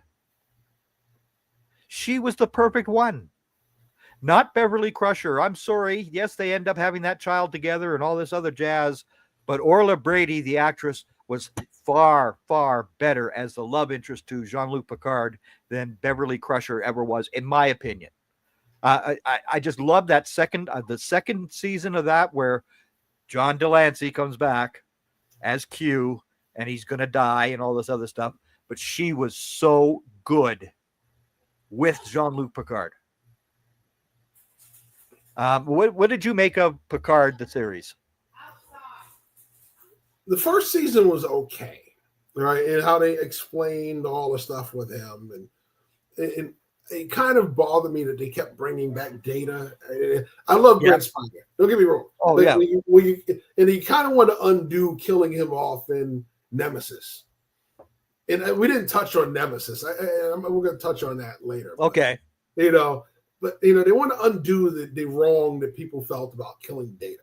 So they kept putting him in all these, these little scenes here and here. And you really don't get Data back until season 3.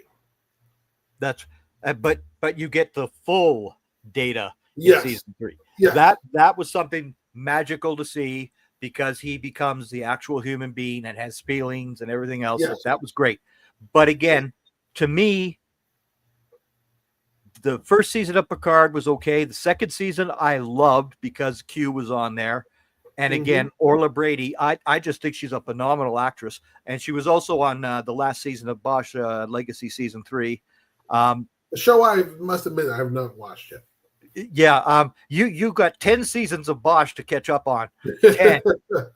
So you start off with Bosch and season 1, episode 1, and then you go and then you watch Legacy at the end. So that's the way you have to do that, Jeff. I've gotten Joe Cardozo into Bosch, and Brock. Brock, of course, loves Bosch just the same way I do. But again, in season 3, when he says goodbye to Laris, and then he goes back and he gets back with his old crew and 7 of 9 and everything else. What happened with Laris?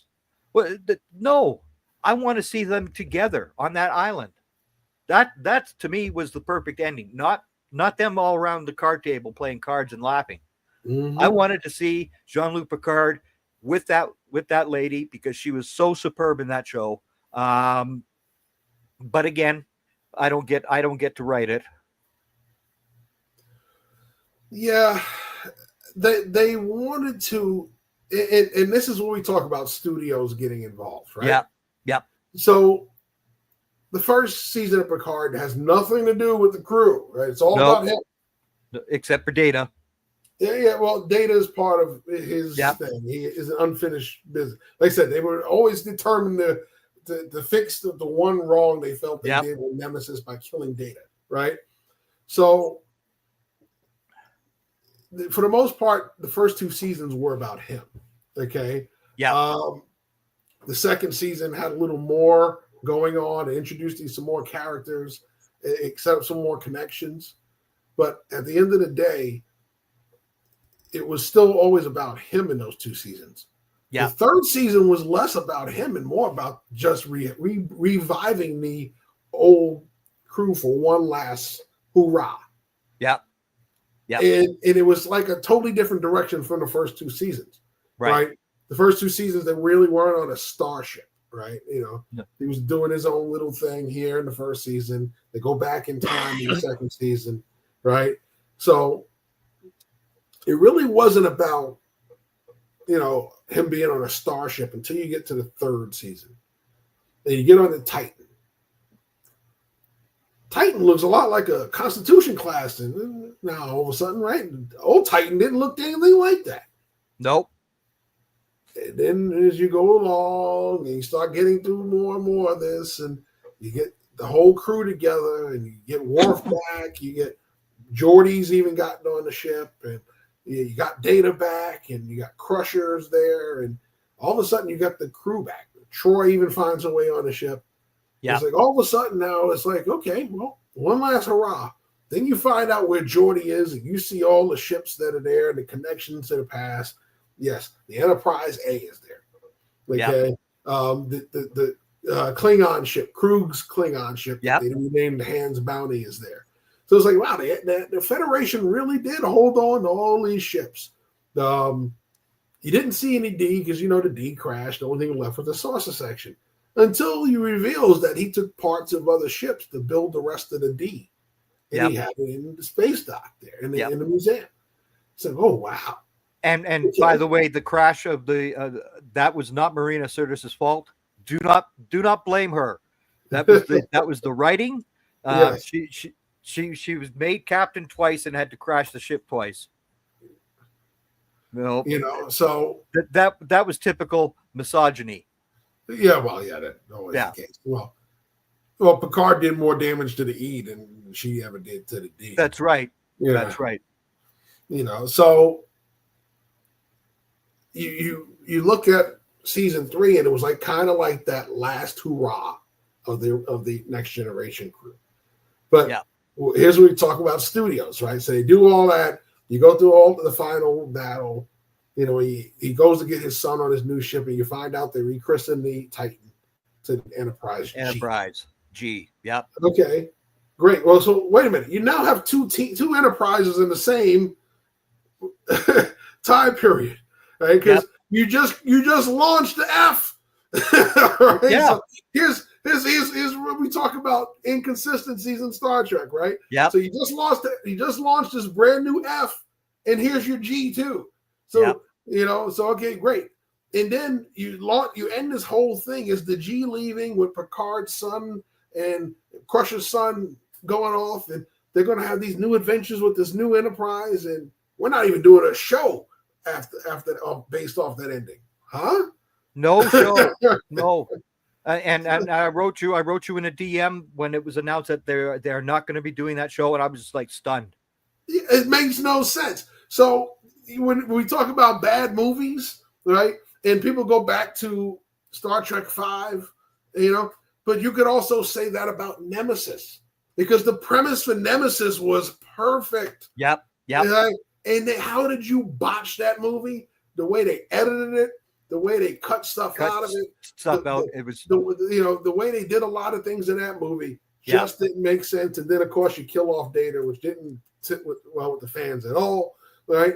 But I love Tom Hardy in that movie. I thought he was amazing as Shinzon of Remus. Yeah. And they did a great job with him, and the movie was wasted overall. It was sucked. But overall. First Contact for me was great because it actually let Marina Sirtis be Marina instead of just be Deanna. She was drinking and she was having a good time, right? I mean, that was hilarious. But again, Nemesis, they just destroyed. Yeah, I think. Yeah, it was just too much, right? Ron Perlman had a great character in that. Yeah, it's like you forgot that Ron Perlman was even in the movie. But like I said, I don't know how you can feel bad about Tom Hardy's performance in that. Tom Hardy was amazing as Shin. Oh, he was amazing. You're going to witness. Yeah. You're going to witness the victory of the Echo over the Voice. Yeah. Once again, another one of those Khan-like performances, right? I've got to get my vengeance on you. I'm mad at you even though I've never met you. Just because I am you. Just that right there is a premise alone for a great movie. So, yeah, I agree. It was a movie that had so much potential that just didn't produce. And I think when you look at Picard, the first season drew a lot of people in. The second season drew even more people in. The third season went totally different direction, and you either loved it or hated it. And I mean, I didn't mind seeing the crew together at the end with them playing cards the way that they always used to do and all. Okay, I get all that. But again, Picard should have gone off to be with Laris. That would have been the perfect ending for me. But I didn't get my wish. Then, of course, we've also had Strange New World. Yes. Now, Ethan Peck is the grandson of Gregory Peck, who plays the Spock.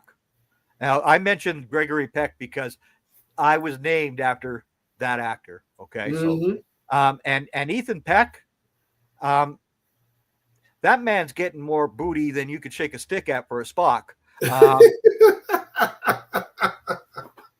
Well, Zachary Quinto wasn't exactly lacking for it. No, he wasn't lacking either, right? But this Spock, he's got two of them. Yes. And again, Gia Sadu, who is a Canadian. Oh, I just mentioned another Canadian. And of course, Jess Bush, who plays Nurse Chapel. And she does such a marvelous job. She is just fantastic. Yeah, I like the show. My one knock is, of course, going to be the ship. And while I like the design of the ship, I just hate, right? And it's kind of because the original series was made in the 60s. Yep. The movie came out 20 years later. They had to redo the Enterprise for the big screen. So that was the reason why the refit happened, and it made it look different.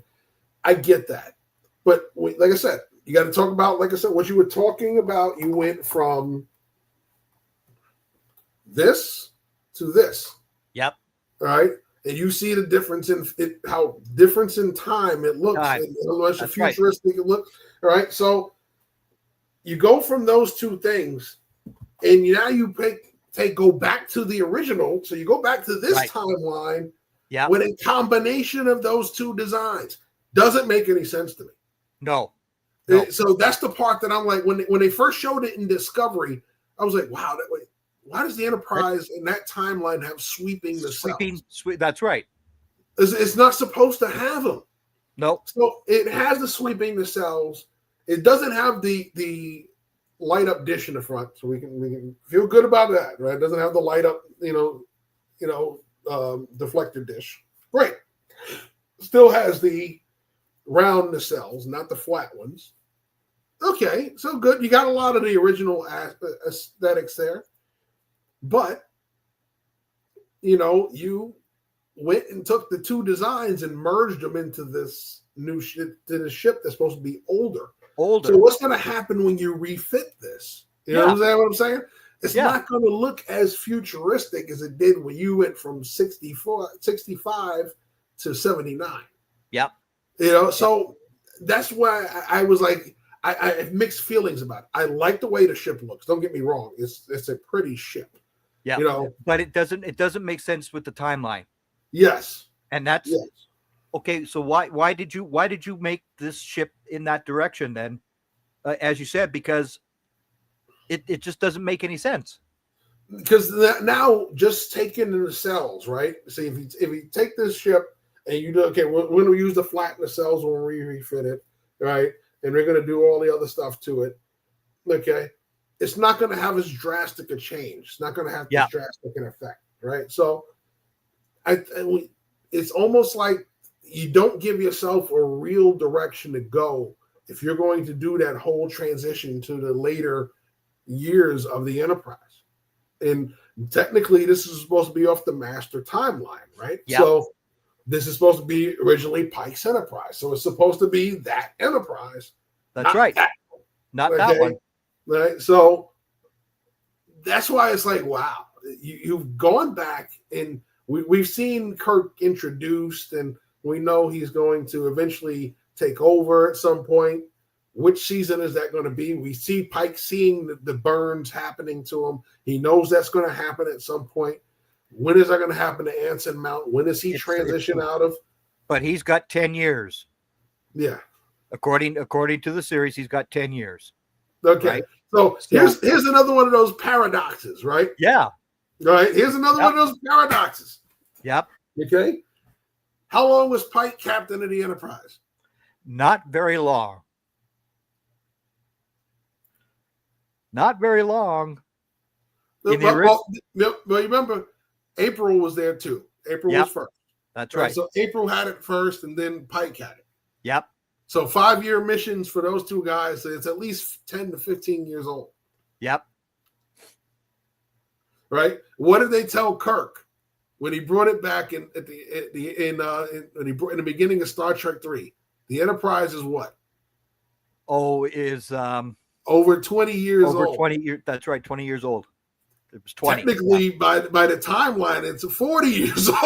That's right. Yeah. Yeah. Exactly. Exactly.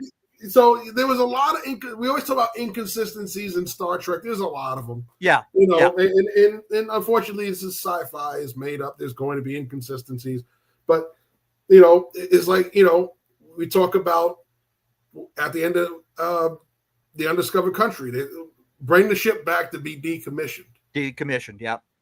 They just got it. Yeah. Yep. They've only had it 5 years. It's a brand new ship, right? Wait a minute. How do you get a brand new ship at the end of 4? It made no sense. But Like, again, so this is science things, fiction. yeah, and they try to make, explain it. Some people think that the A was the Yorktown. Some people think it was another ship that they were working on at the time. I forgot what name. There was a Constitution. There was all kinds of different names out there. Yeah, so it was like, okay, you see the Yorktown briefly in 4. Yeah, the captain and them were trying to save themselves because they were disabled. Yep. So it was like, okay. So they were saying maybe it was the Yorktown, or maybe it was this that they rechristened. So, okay, so you took somebody else's ship, named it Enterprise, and gave it to the guy. That's messed up, because if I'm the captain, I'm going, what about me? Why is Jim Kirk better than me? Granted, he just saved the planet and possibly the universe, but why is he getting my ship and I'm sitting here with my hand in my pocket waiting for my next assignment? So, yeah, I understand how that would look, So, how magically you get a brand new ship at the end of a movie after you just destroyed the last one that you weren't supposed to take out in the first place. So, yeah, that didn't make any sense, but it made sense because you had to have the Enterprise back out there. More that's right. Yeah. So that's why it made sense overall. But timeline wise, it didn't make sense that you naturally turn around. So, yeah, we're going to take the Excelsior and pop up and, hi, I'm the Enterprise A. I've been waiting for you the whole time. Yeah. Where the hell that's where you need Jay and Silent Bob to pop up. Where the hell did that pop up from? Who the hell put that? Yeah. Or Cheech and Chong. Yeah, well, no, they'd be a little too stoned to really set that moment right. But yeah. now the Uhura character in Strange New Worlds, do you like her? Yes, I think she is phenomenal. They've not disappointed me with the Uhuras.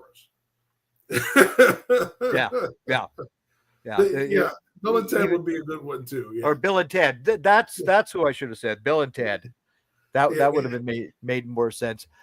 But again, Anson Mount, his hair's he's been a great Pike. Oh yeah, but his hair's too good. That hair is just way too good.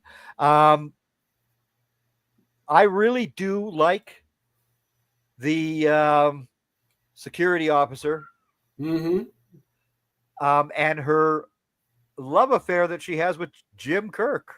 Yes, that is very, very strange, right? Not surprising at all. Not surprising at all.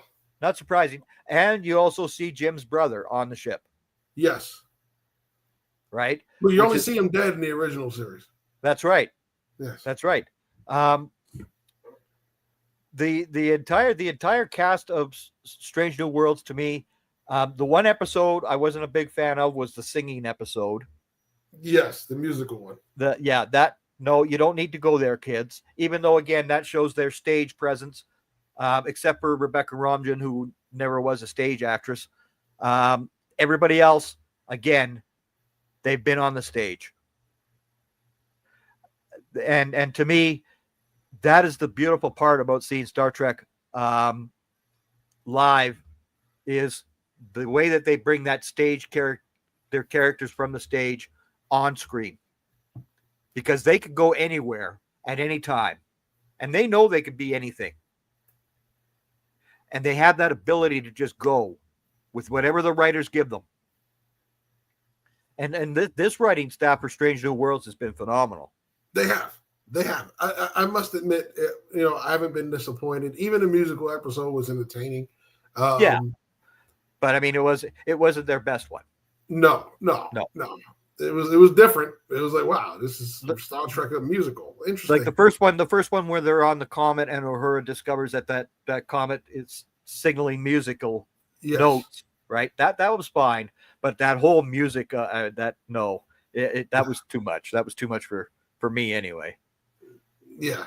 No, like I said, it was one of those things where it was like, okay, this is different. It was entertaining, but it was different.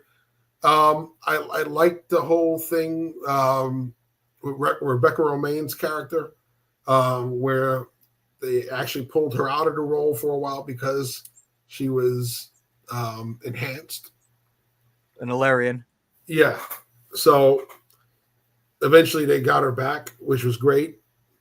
Now the question is, what happens to her later, because when Pike moves on, she doesn't get the captainship.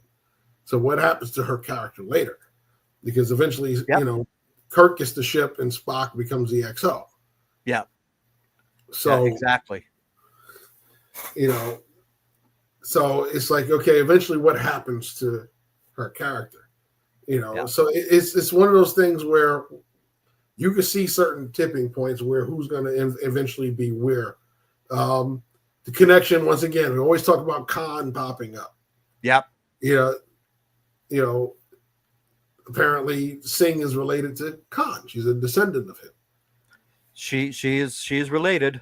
Yeah. So that's a whole nother thing, because technically she would be enhanced too. Urgently in studying, or they indulge more two things at once stuff. Yeah. Again, I love the way that Ethan Peck is playing this Spock character. I mean, he's doing a great job. When he lost his ears that one episode, and his mother comes on, I mean, that is just hilarious. Absolutely hilarious. It's hard seeing another Sarek to me. That's the hard part. Yeah. Whether it was Ben Cross in the new movies, or I forgot the actor that played his father, Sarek, on this series. Or even when on Discovery, the Sarek they had on Discovery. Yeah, exactly. But again, it's very hard because you were used to the Mark Leonard was such a high bar. He was so good. And repurposing actors was something that they did a lot. Like Mark Leonard was in the motion picture. Yeah, didn't notice it. I didn't know that for many years, but he was the Klingon. He was the Klingon. Yeah.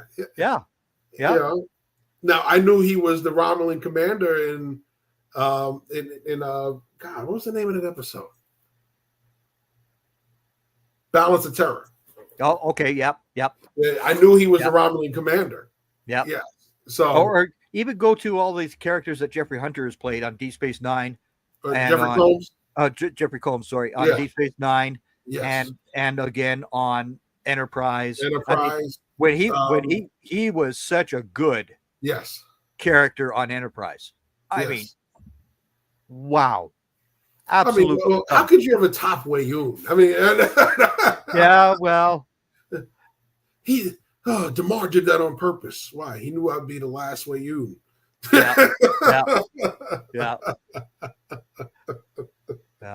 But again, this to me just shows the power that Star Trek has, and it has had now for 59 years. Next year will be the 60th anniversary. September the 6th, 1966. It debuted here in Canada, and 2 days later, it debuted in the United States. So yes, Canada beat the U.S. again. Just sorry, guys. Well, listen, we have to thank you guys, because without you guys, we wouldn't have William Shatner. We wouldn't have the linchpin of it. Because as much as we love Christopher Pike, we only had him for 2 episodes, because after that, that's it. It was Captain Kirk. James T. Kirk was the one that launched it for us. Where would we be without James T. Kirk? Without 94-year-old William Shatner, 94 now. Yeah. And he looks better at 94 than when he played the old James T. Kirk on the series with that makeup. Yeah. Imagine that. And you're 94 years old. You look better than when you played your old self on TV. You go back about a little more than a decade or so, and Canada was selecting a new governor general who was the representative of the Queen at that time for the British government. And William Shatner was being considered for that role. To be the governor general. That's how important this man is. He is, bottom line, whether people like him or not. And of course, all the books that he's written as well, sci-fi books, all great, right? The man is Captain Kirk, bottom line. And to show how much the genre has meaning to everybody. Look at the characters that make it their point to get involved in. You talk about Ricardo Montalban, whether it was Khan. The guy took less money to come back to do the movie. Right? He took less money, and he wound up giving most of his salary back to the studio to help with the budget. So you had him. You had Christopher Lloyd at the peak of his career come on to play Commander Krug. You had God, what's his name? Why am I drawing blanks on names today? British actor, millions of movies. The Omen, he played in The Omen. He played Sark in Tron. I'm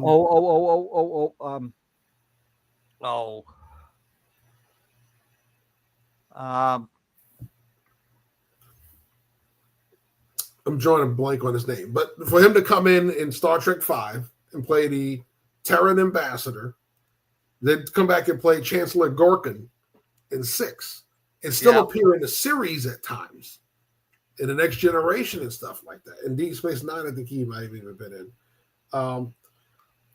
It goes to show. Said Paul Winfield's involvement.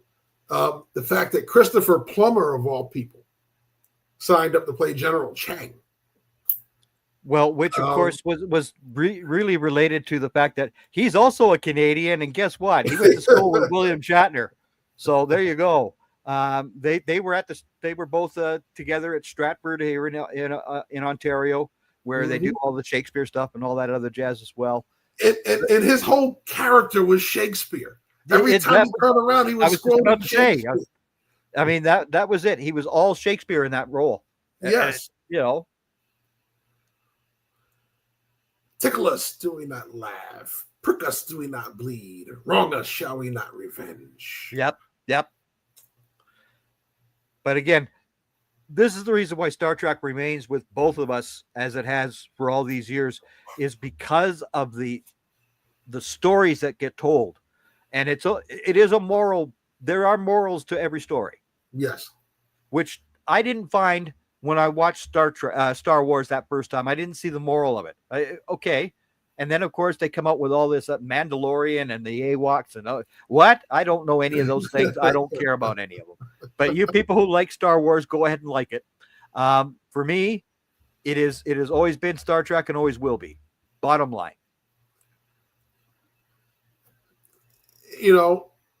It's like I said, I'm a fan of so many sci-fi genres. I'm a fan of Star Wars, Star Trek, like I said, Battlestar Galactica. Anybody that's seen my car, they know I'm a fan of Knight Rider. Buck Rogers in the 25th. Buck Rogers. Yes. If I ever meet Gil Gerard, I would shake his hand. And I mean, that was one of my favorite. And it only lasted 2 seasons. It was still one of my favorite childhood shows. Star Trek's endearing, like I said, because of the stories it tells, the way it connects you to reality. There's so many things in our life that we're told through Star Trek that make you think. It provokes a thought. It's not just entertainment. And I think that's one of the deeper aspects of it that continues to grow with society and grow a fan base. And it's going to continue to attract even more viewers. My youngest doesn't really care for it, but I can guarantee you there are younger generations that watch it and go, wow, this stuff is great. So, my daughter watched The Next Generation with me. Mm-hmm. She did watch the original series with me as well. She wasn't as big a fan of it, but she did become a bigger fan when Voyager was on. Yes. Because it had the female captain. That was something that she thought was just the coolest thing on earth. Okay, perfect. She was a Trekkie until the day she passed away. That's fine with me. But again, it's whatever reaches you in Star Trek's lore. If you've ever seen any of those conventions, there was a man who was in Iraq, who was a Marine, lost both of his feet. He had 140 different surgeries. 140 different surgeries. And he got up out of his wheelchair and he spoke to Marina, Gates, Tasha Yar, William Frakes. He just spoke with all, and they came down to that man, and they hugged that man, and I mean hugged him, and they all thanked him for his service to the country, because they understood for him to go through all that surgeries and watch Star Trek Next Generation over and over and over again. He told them, I survived because of you guys. That's powerful stuff. So everybody always sees the ship behind me from that angle. I never showed it up close and personal to you guys. So there it is. That's the actual model that you see behind me. Yep. And that, again, is the Enterprise that you and I both love the most. Yes. It is to us, that is the real Enterprise. You know, that's the one. Like I said, I love the original series. Like I said, I think I've had about a dozen of those models. That one took me 2 years to build. And I'm going to pull it back up, see, because there's a lot of detail that goes into building that. Okay, not just gluing it together. That model up there is about 3 feet long. Yeah. And the lighting, I went to about 3 different lighting kits trying to light it because I suck at soldering. So I finally got LED strips that fit in there. And that's what I worked with. But let's see if I have another one that can show you exactly why. Because there's detail in that Enterprise that's different from the one from the series. The series had a very plain hull. That's right. Yeah. And they added what they call an Aztec design to the hull, which is, it takes time to mimic all of that. And let's see if you can see it on here. If you can see there. Yeah. Right, so you can see the Aztecing on the hull there. That's right. Right. That takes a lot of time because you have to stencil it, spray it, and it's multiple colors. Yeah. Right. So there's about 2 or 3 colors in the Aztecing. Yeah. Alone. So it takes a lot to do all that, the lighting, and then by the time you do all that, and then the decaling, right? So, but it takes you about 2 years to build it with the lighting. You want to do it just plain, you can do it in a few weeks. You know, but if you want to do it with all the Aztecing and the proper lighting so it looks studio quality, it takes about 2 years to build. So, but that's a labor of love. That was my always dream. Ever since I was a kid, I saw one of those studio models. And it was about the same size, maybe a little bit bigger, about 4 feet. And I said, I would love to have one of those. So when I saw it came out with this one, this is the 1/350. This was the size of this. I was fortunate enough when I was in the Marine Corps to be able to go out to the Paramount Studios.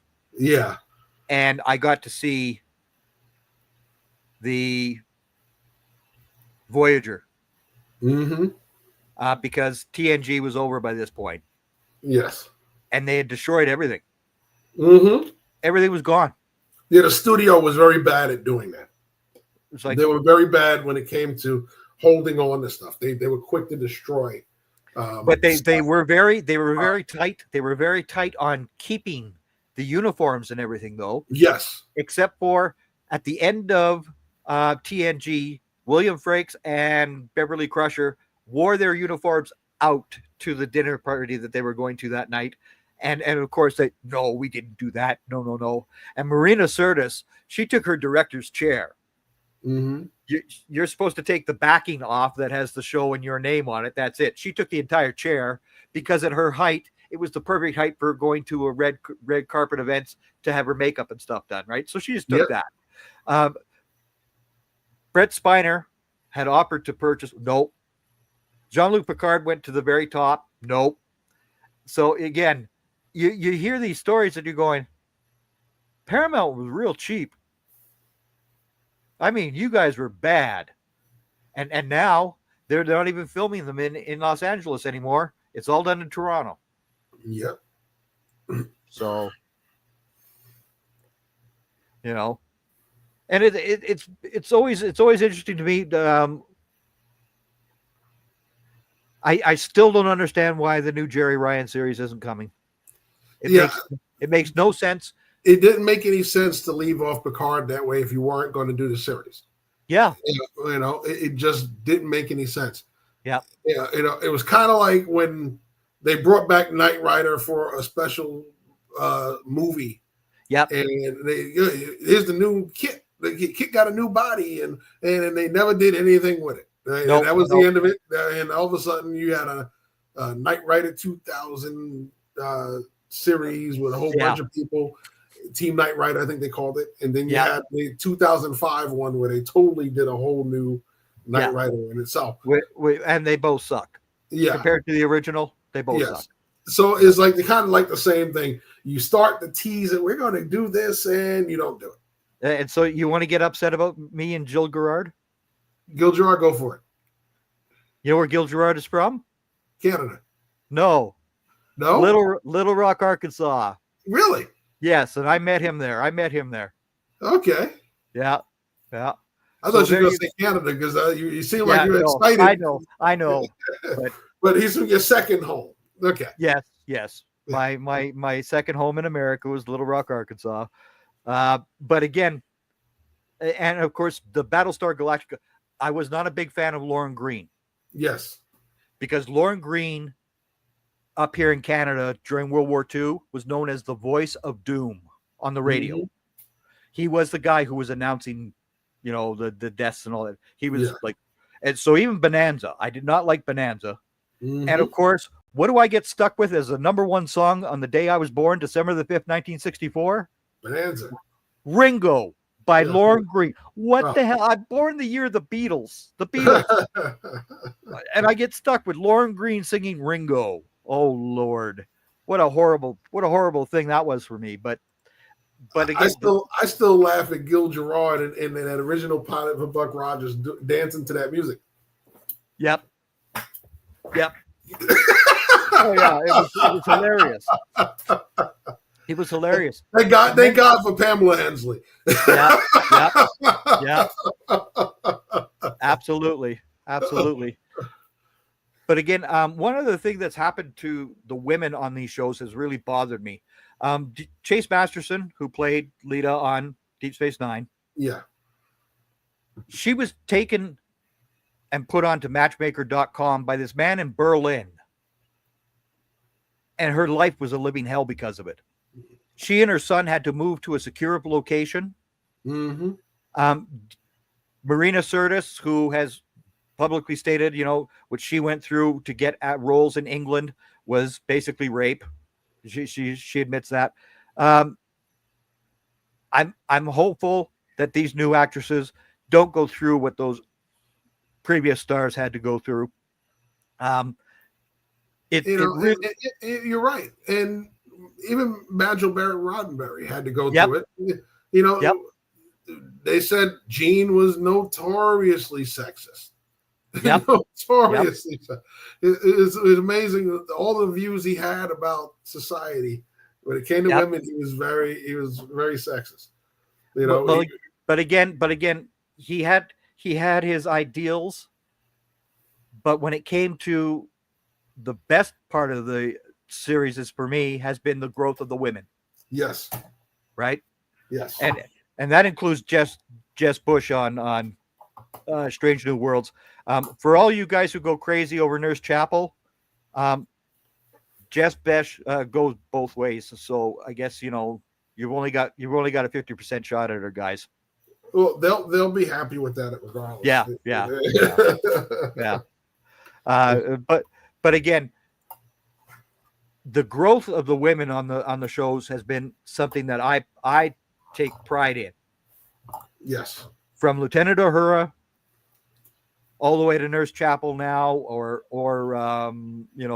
Rebecca Roman's character on Strange New Worlds, the women matter. Absolutely. And I think, I miss Nichelle Nichols.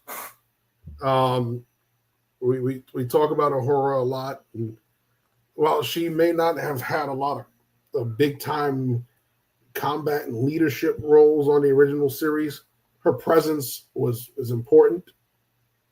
So important that when she wanted to leave, that Martin Luther King himself was like, "You can't do that.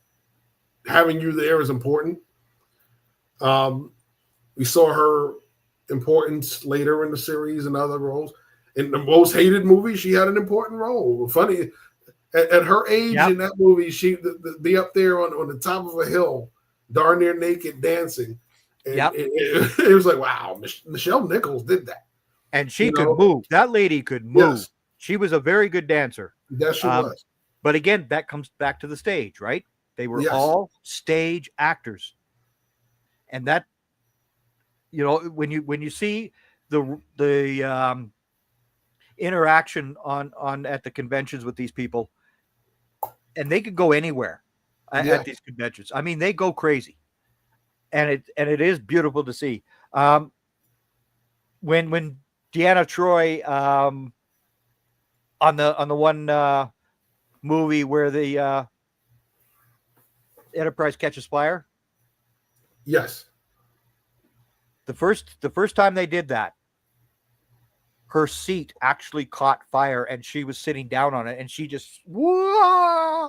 And of course the whole set is just destroyed, right? Yes. So they had to reconstruct the set for 5 hours, and the director said, "Marina, you can't do that anymore. You just can't. Don't light my butt on fire." I mean, that, but again, the stories that those people have of their relationship to us, the audience. And it took a long time for her character to get proper usage, right? You talk about it early in the series. She really wasn't really used properly.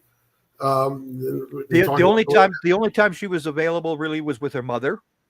Yeah. And of course the hinted romance with Will Riker at the beginning, but that was about it for her. Other than oh, Captain, that person is lying. Yes. I sense this, Captain. Yes. Yeah. Yes. And it was like, and that's why she wasn't on very much that first year. Yes. Because again, the misogynist writers didn't understand how to incorporate a Betazoid into the role. And then she got better and better. Her best episode was when she became the Romulan. Yes. When she was the Tal Shiar. Yes. Yep. That was her best. And again, like I said, in First Contact. Yes. Right. So we have spent 2 hours and almost 20 minutes together here tonight, Jeff, discussing just Star Trek. Oh, yeah. Well, it's a very impactful series, genre, and we could probably go a lifetime if you give us a chance. Oh, I know. I mean, I could go on for more and more time about Star Trek and its importance to what it means to every human being who watches that program, and the nerds out there, the so-called nerds. Yeah, bingo, right? Because when TNG came back in '87, I mean, I'm living in Little Rock, Arkansas, and there's nobody watching this show. There's nobody, because of course they didn't like the fact that Captain Kirk wasn't there anymore. But again, I was watching it from the get-go. I couldn't wait because they kept promoting it here, and they wouldn't show you the Enterprise. So you kept seeing little pieces of it. And I was like, I can't wait to see the Enterprise. And I sat there that first episode, and they finally showed it. I was like, that ain't the Enterprise.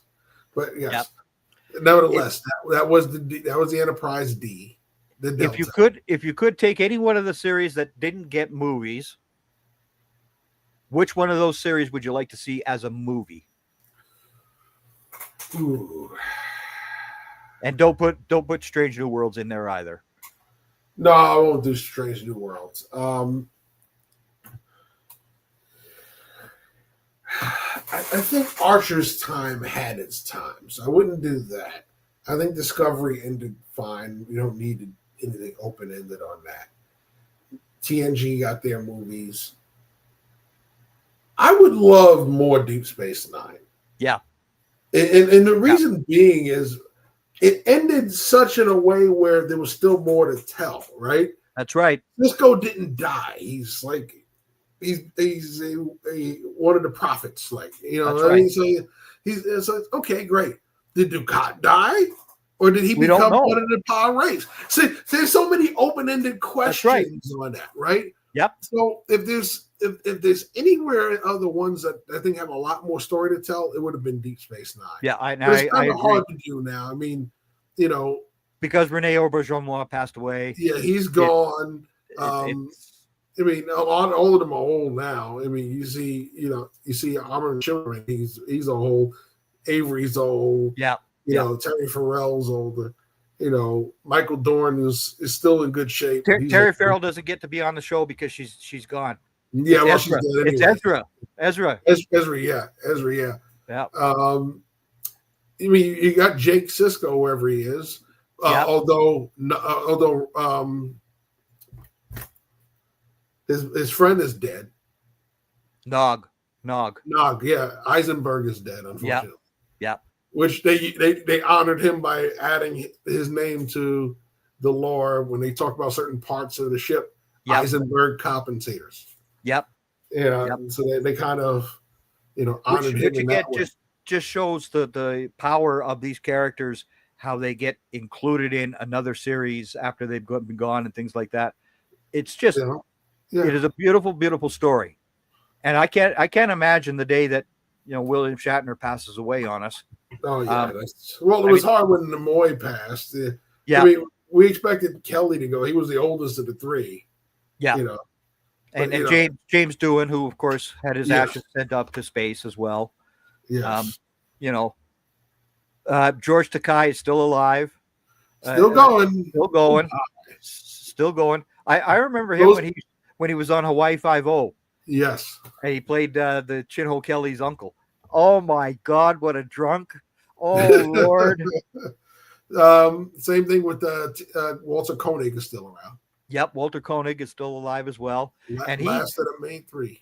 And he has been on the convention circuit every once in a while with the crews, and he is a very funny man. What a funny guy. But again, that's the hard part about this, is that too much time has passed for Deep Space Nine to become a movie. Yeah, I think. Yeah, I would love to see Mark Alamo one more time as Gul Dukat, or Andrew Robinson as. And people don't realize how good Andrew Robinson was. Yeah. Okay. The guy can act through that makeup. Right? Those eyes and the facial expressions.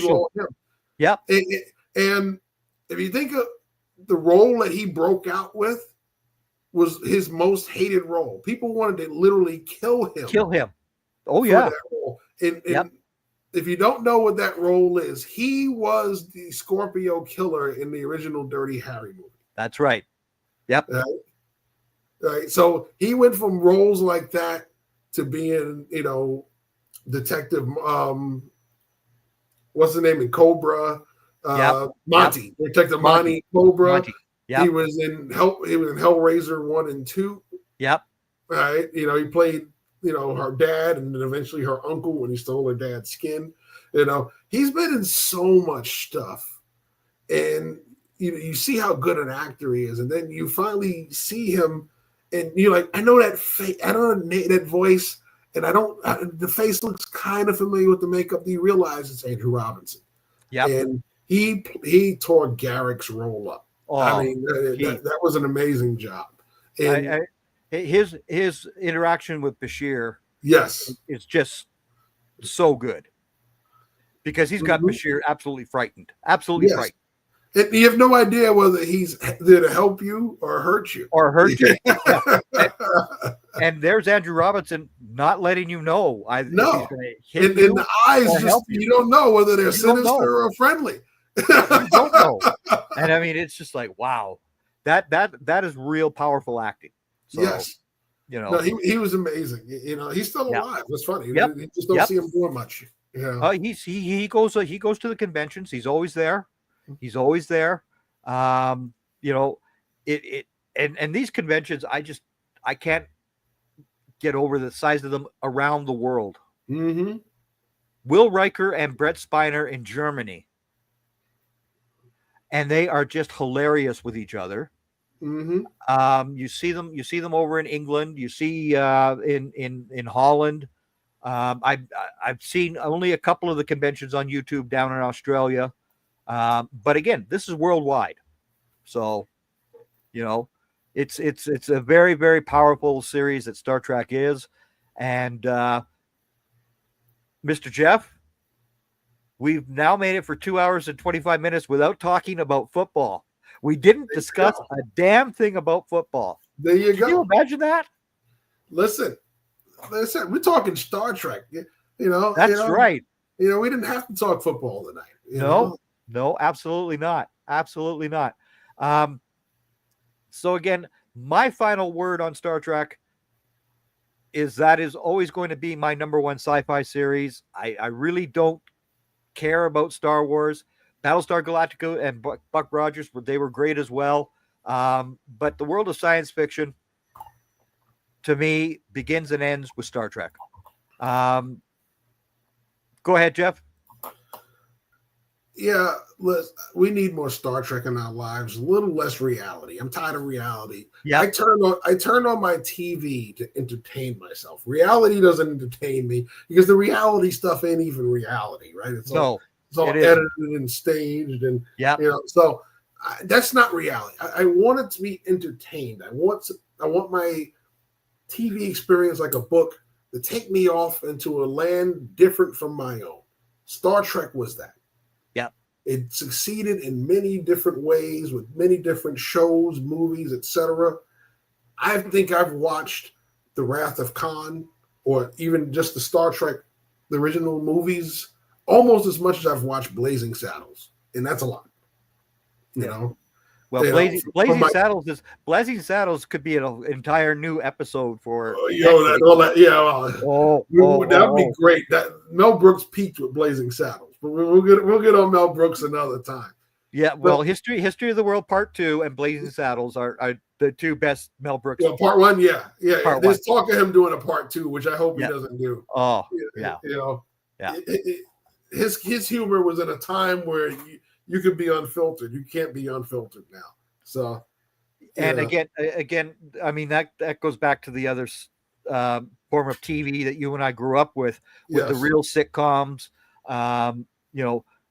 Shows that took you out of your world, like Star Trek did, or even T.J. Hooker took you away from whatever was going on in your life, and William Shatner starred in T.J. Hooker as well. Mm-hmm.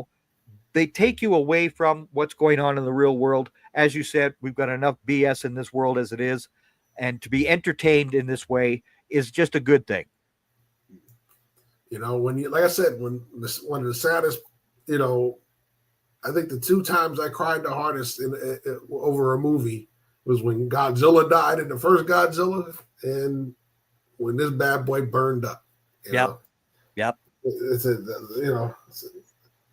My ship is gone. I felt like I was my ship. So it's always been a great escape from reality. I know most of my childhood going to bed in the summertime. When I got to stay up late at night, it was you got to watch the news, then the Honeymooners, and Star Trek, and then you passed out. And for me, Star Trek was on just before dinner every night. Yes. Every night it was on just before dinner. And then on Friday nights when I was allowed to stay up later, I was always at Grandma and Grandpa's, and I would always watch Ephraim Zimbalist Jr. Nobody knows who Ephraim Zimbalist Jr. is. He was the star of the real FBI, not this phony crap that's on now. Just like that, like that phony show SWAT that was on for years here. SWAT was a different show, kids. Yes. Very, very different show. But again, the world of entertainment is changed. Yes. And we have to understand that and go along with what these kids all do. But again, I can't wait for Strange New Worlds. It should debut on June 19th because June 12th it will be shown in the Tribeca Film Festival. So usually the following week it comes out on streaming services. So June 19th is that date. I look forward to seeing that. And Mr. Well, Jeff, go ahead. Don't spoil anything for me because I binge them. So I'm not. Well, that's right. I like to let the season end so I can watch them back to back. I hate waiting week to week. I'll do that for regular TV. If I'm going to stream something, I'm going to binge that bad boy to death. I'm telling you, the way that Prime did or Netflix did the Cobra Kai. No, give me all the episodes. Yeah, I'm gonna binge that because I didn't watch any of it. And so again, they did the same thing to Bosch Legacy on Amazon. Yeah. No. Give me every episode. I need all of my episodes. And then once they finally finished it, okay, now I watched. That was it. Because I don't like the wait. Like you, I just don't like waiting. Yes. So, but yes, you'll have 10 seasons of Bosch to watch. I'll get it. I'll get there. And then we'll discuss Bosch. You got to bring Joe in for that one. Yeah. Mr. Cardozo will be a very interested gentleman on that series as well. So yes, one of these days, the final word will be a Bosch. And it again, that's just the way TV should be done. Like everybody talks about seeing Billy Bob Thornton in Landman. Mm-hmm. No, you want Billy Bob Thornton? You go watch him play Goliath. That is far better, Billy Bob Thornton. Just fantastic. You're gonna laugh because my favorite Billy Bob Thornton role is him as Johnny Tyler in Tombstone. Tombstone. Yeah. But again, hey, cards with my sister. Yeah. But I'm talking about slapping them cars down over here. I'm talking about him. I'm talking about Billy Bob Thornton as a TV star, though. So yeah. To me, that's always been my favorite role. It's like he's only this much of the movie. Yeah, but you remember him in that. You remembered him. Yeah, I mean, that's the bottom line, right? But again, Goliath is a series for me as far as Billy Bob Thornton goes. So anyhow, folks, I want you to all have a great evening. It was a pleasure speaking with you, Jeff, about Star Trek. Of course, thank you. Anytime, Greg. Man, it was fun, man. It was fun. And have a good night. Live long and prosper.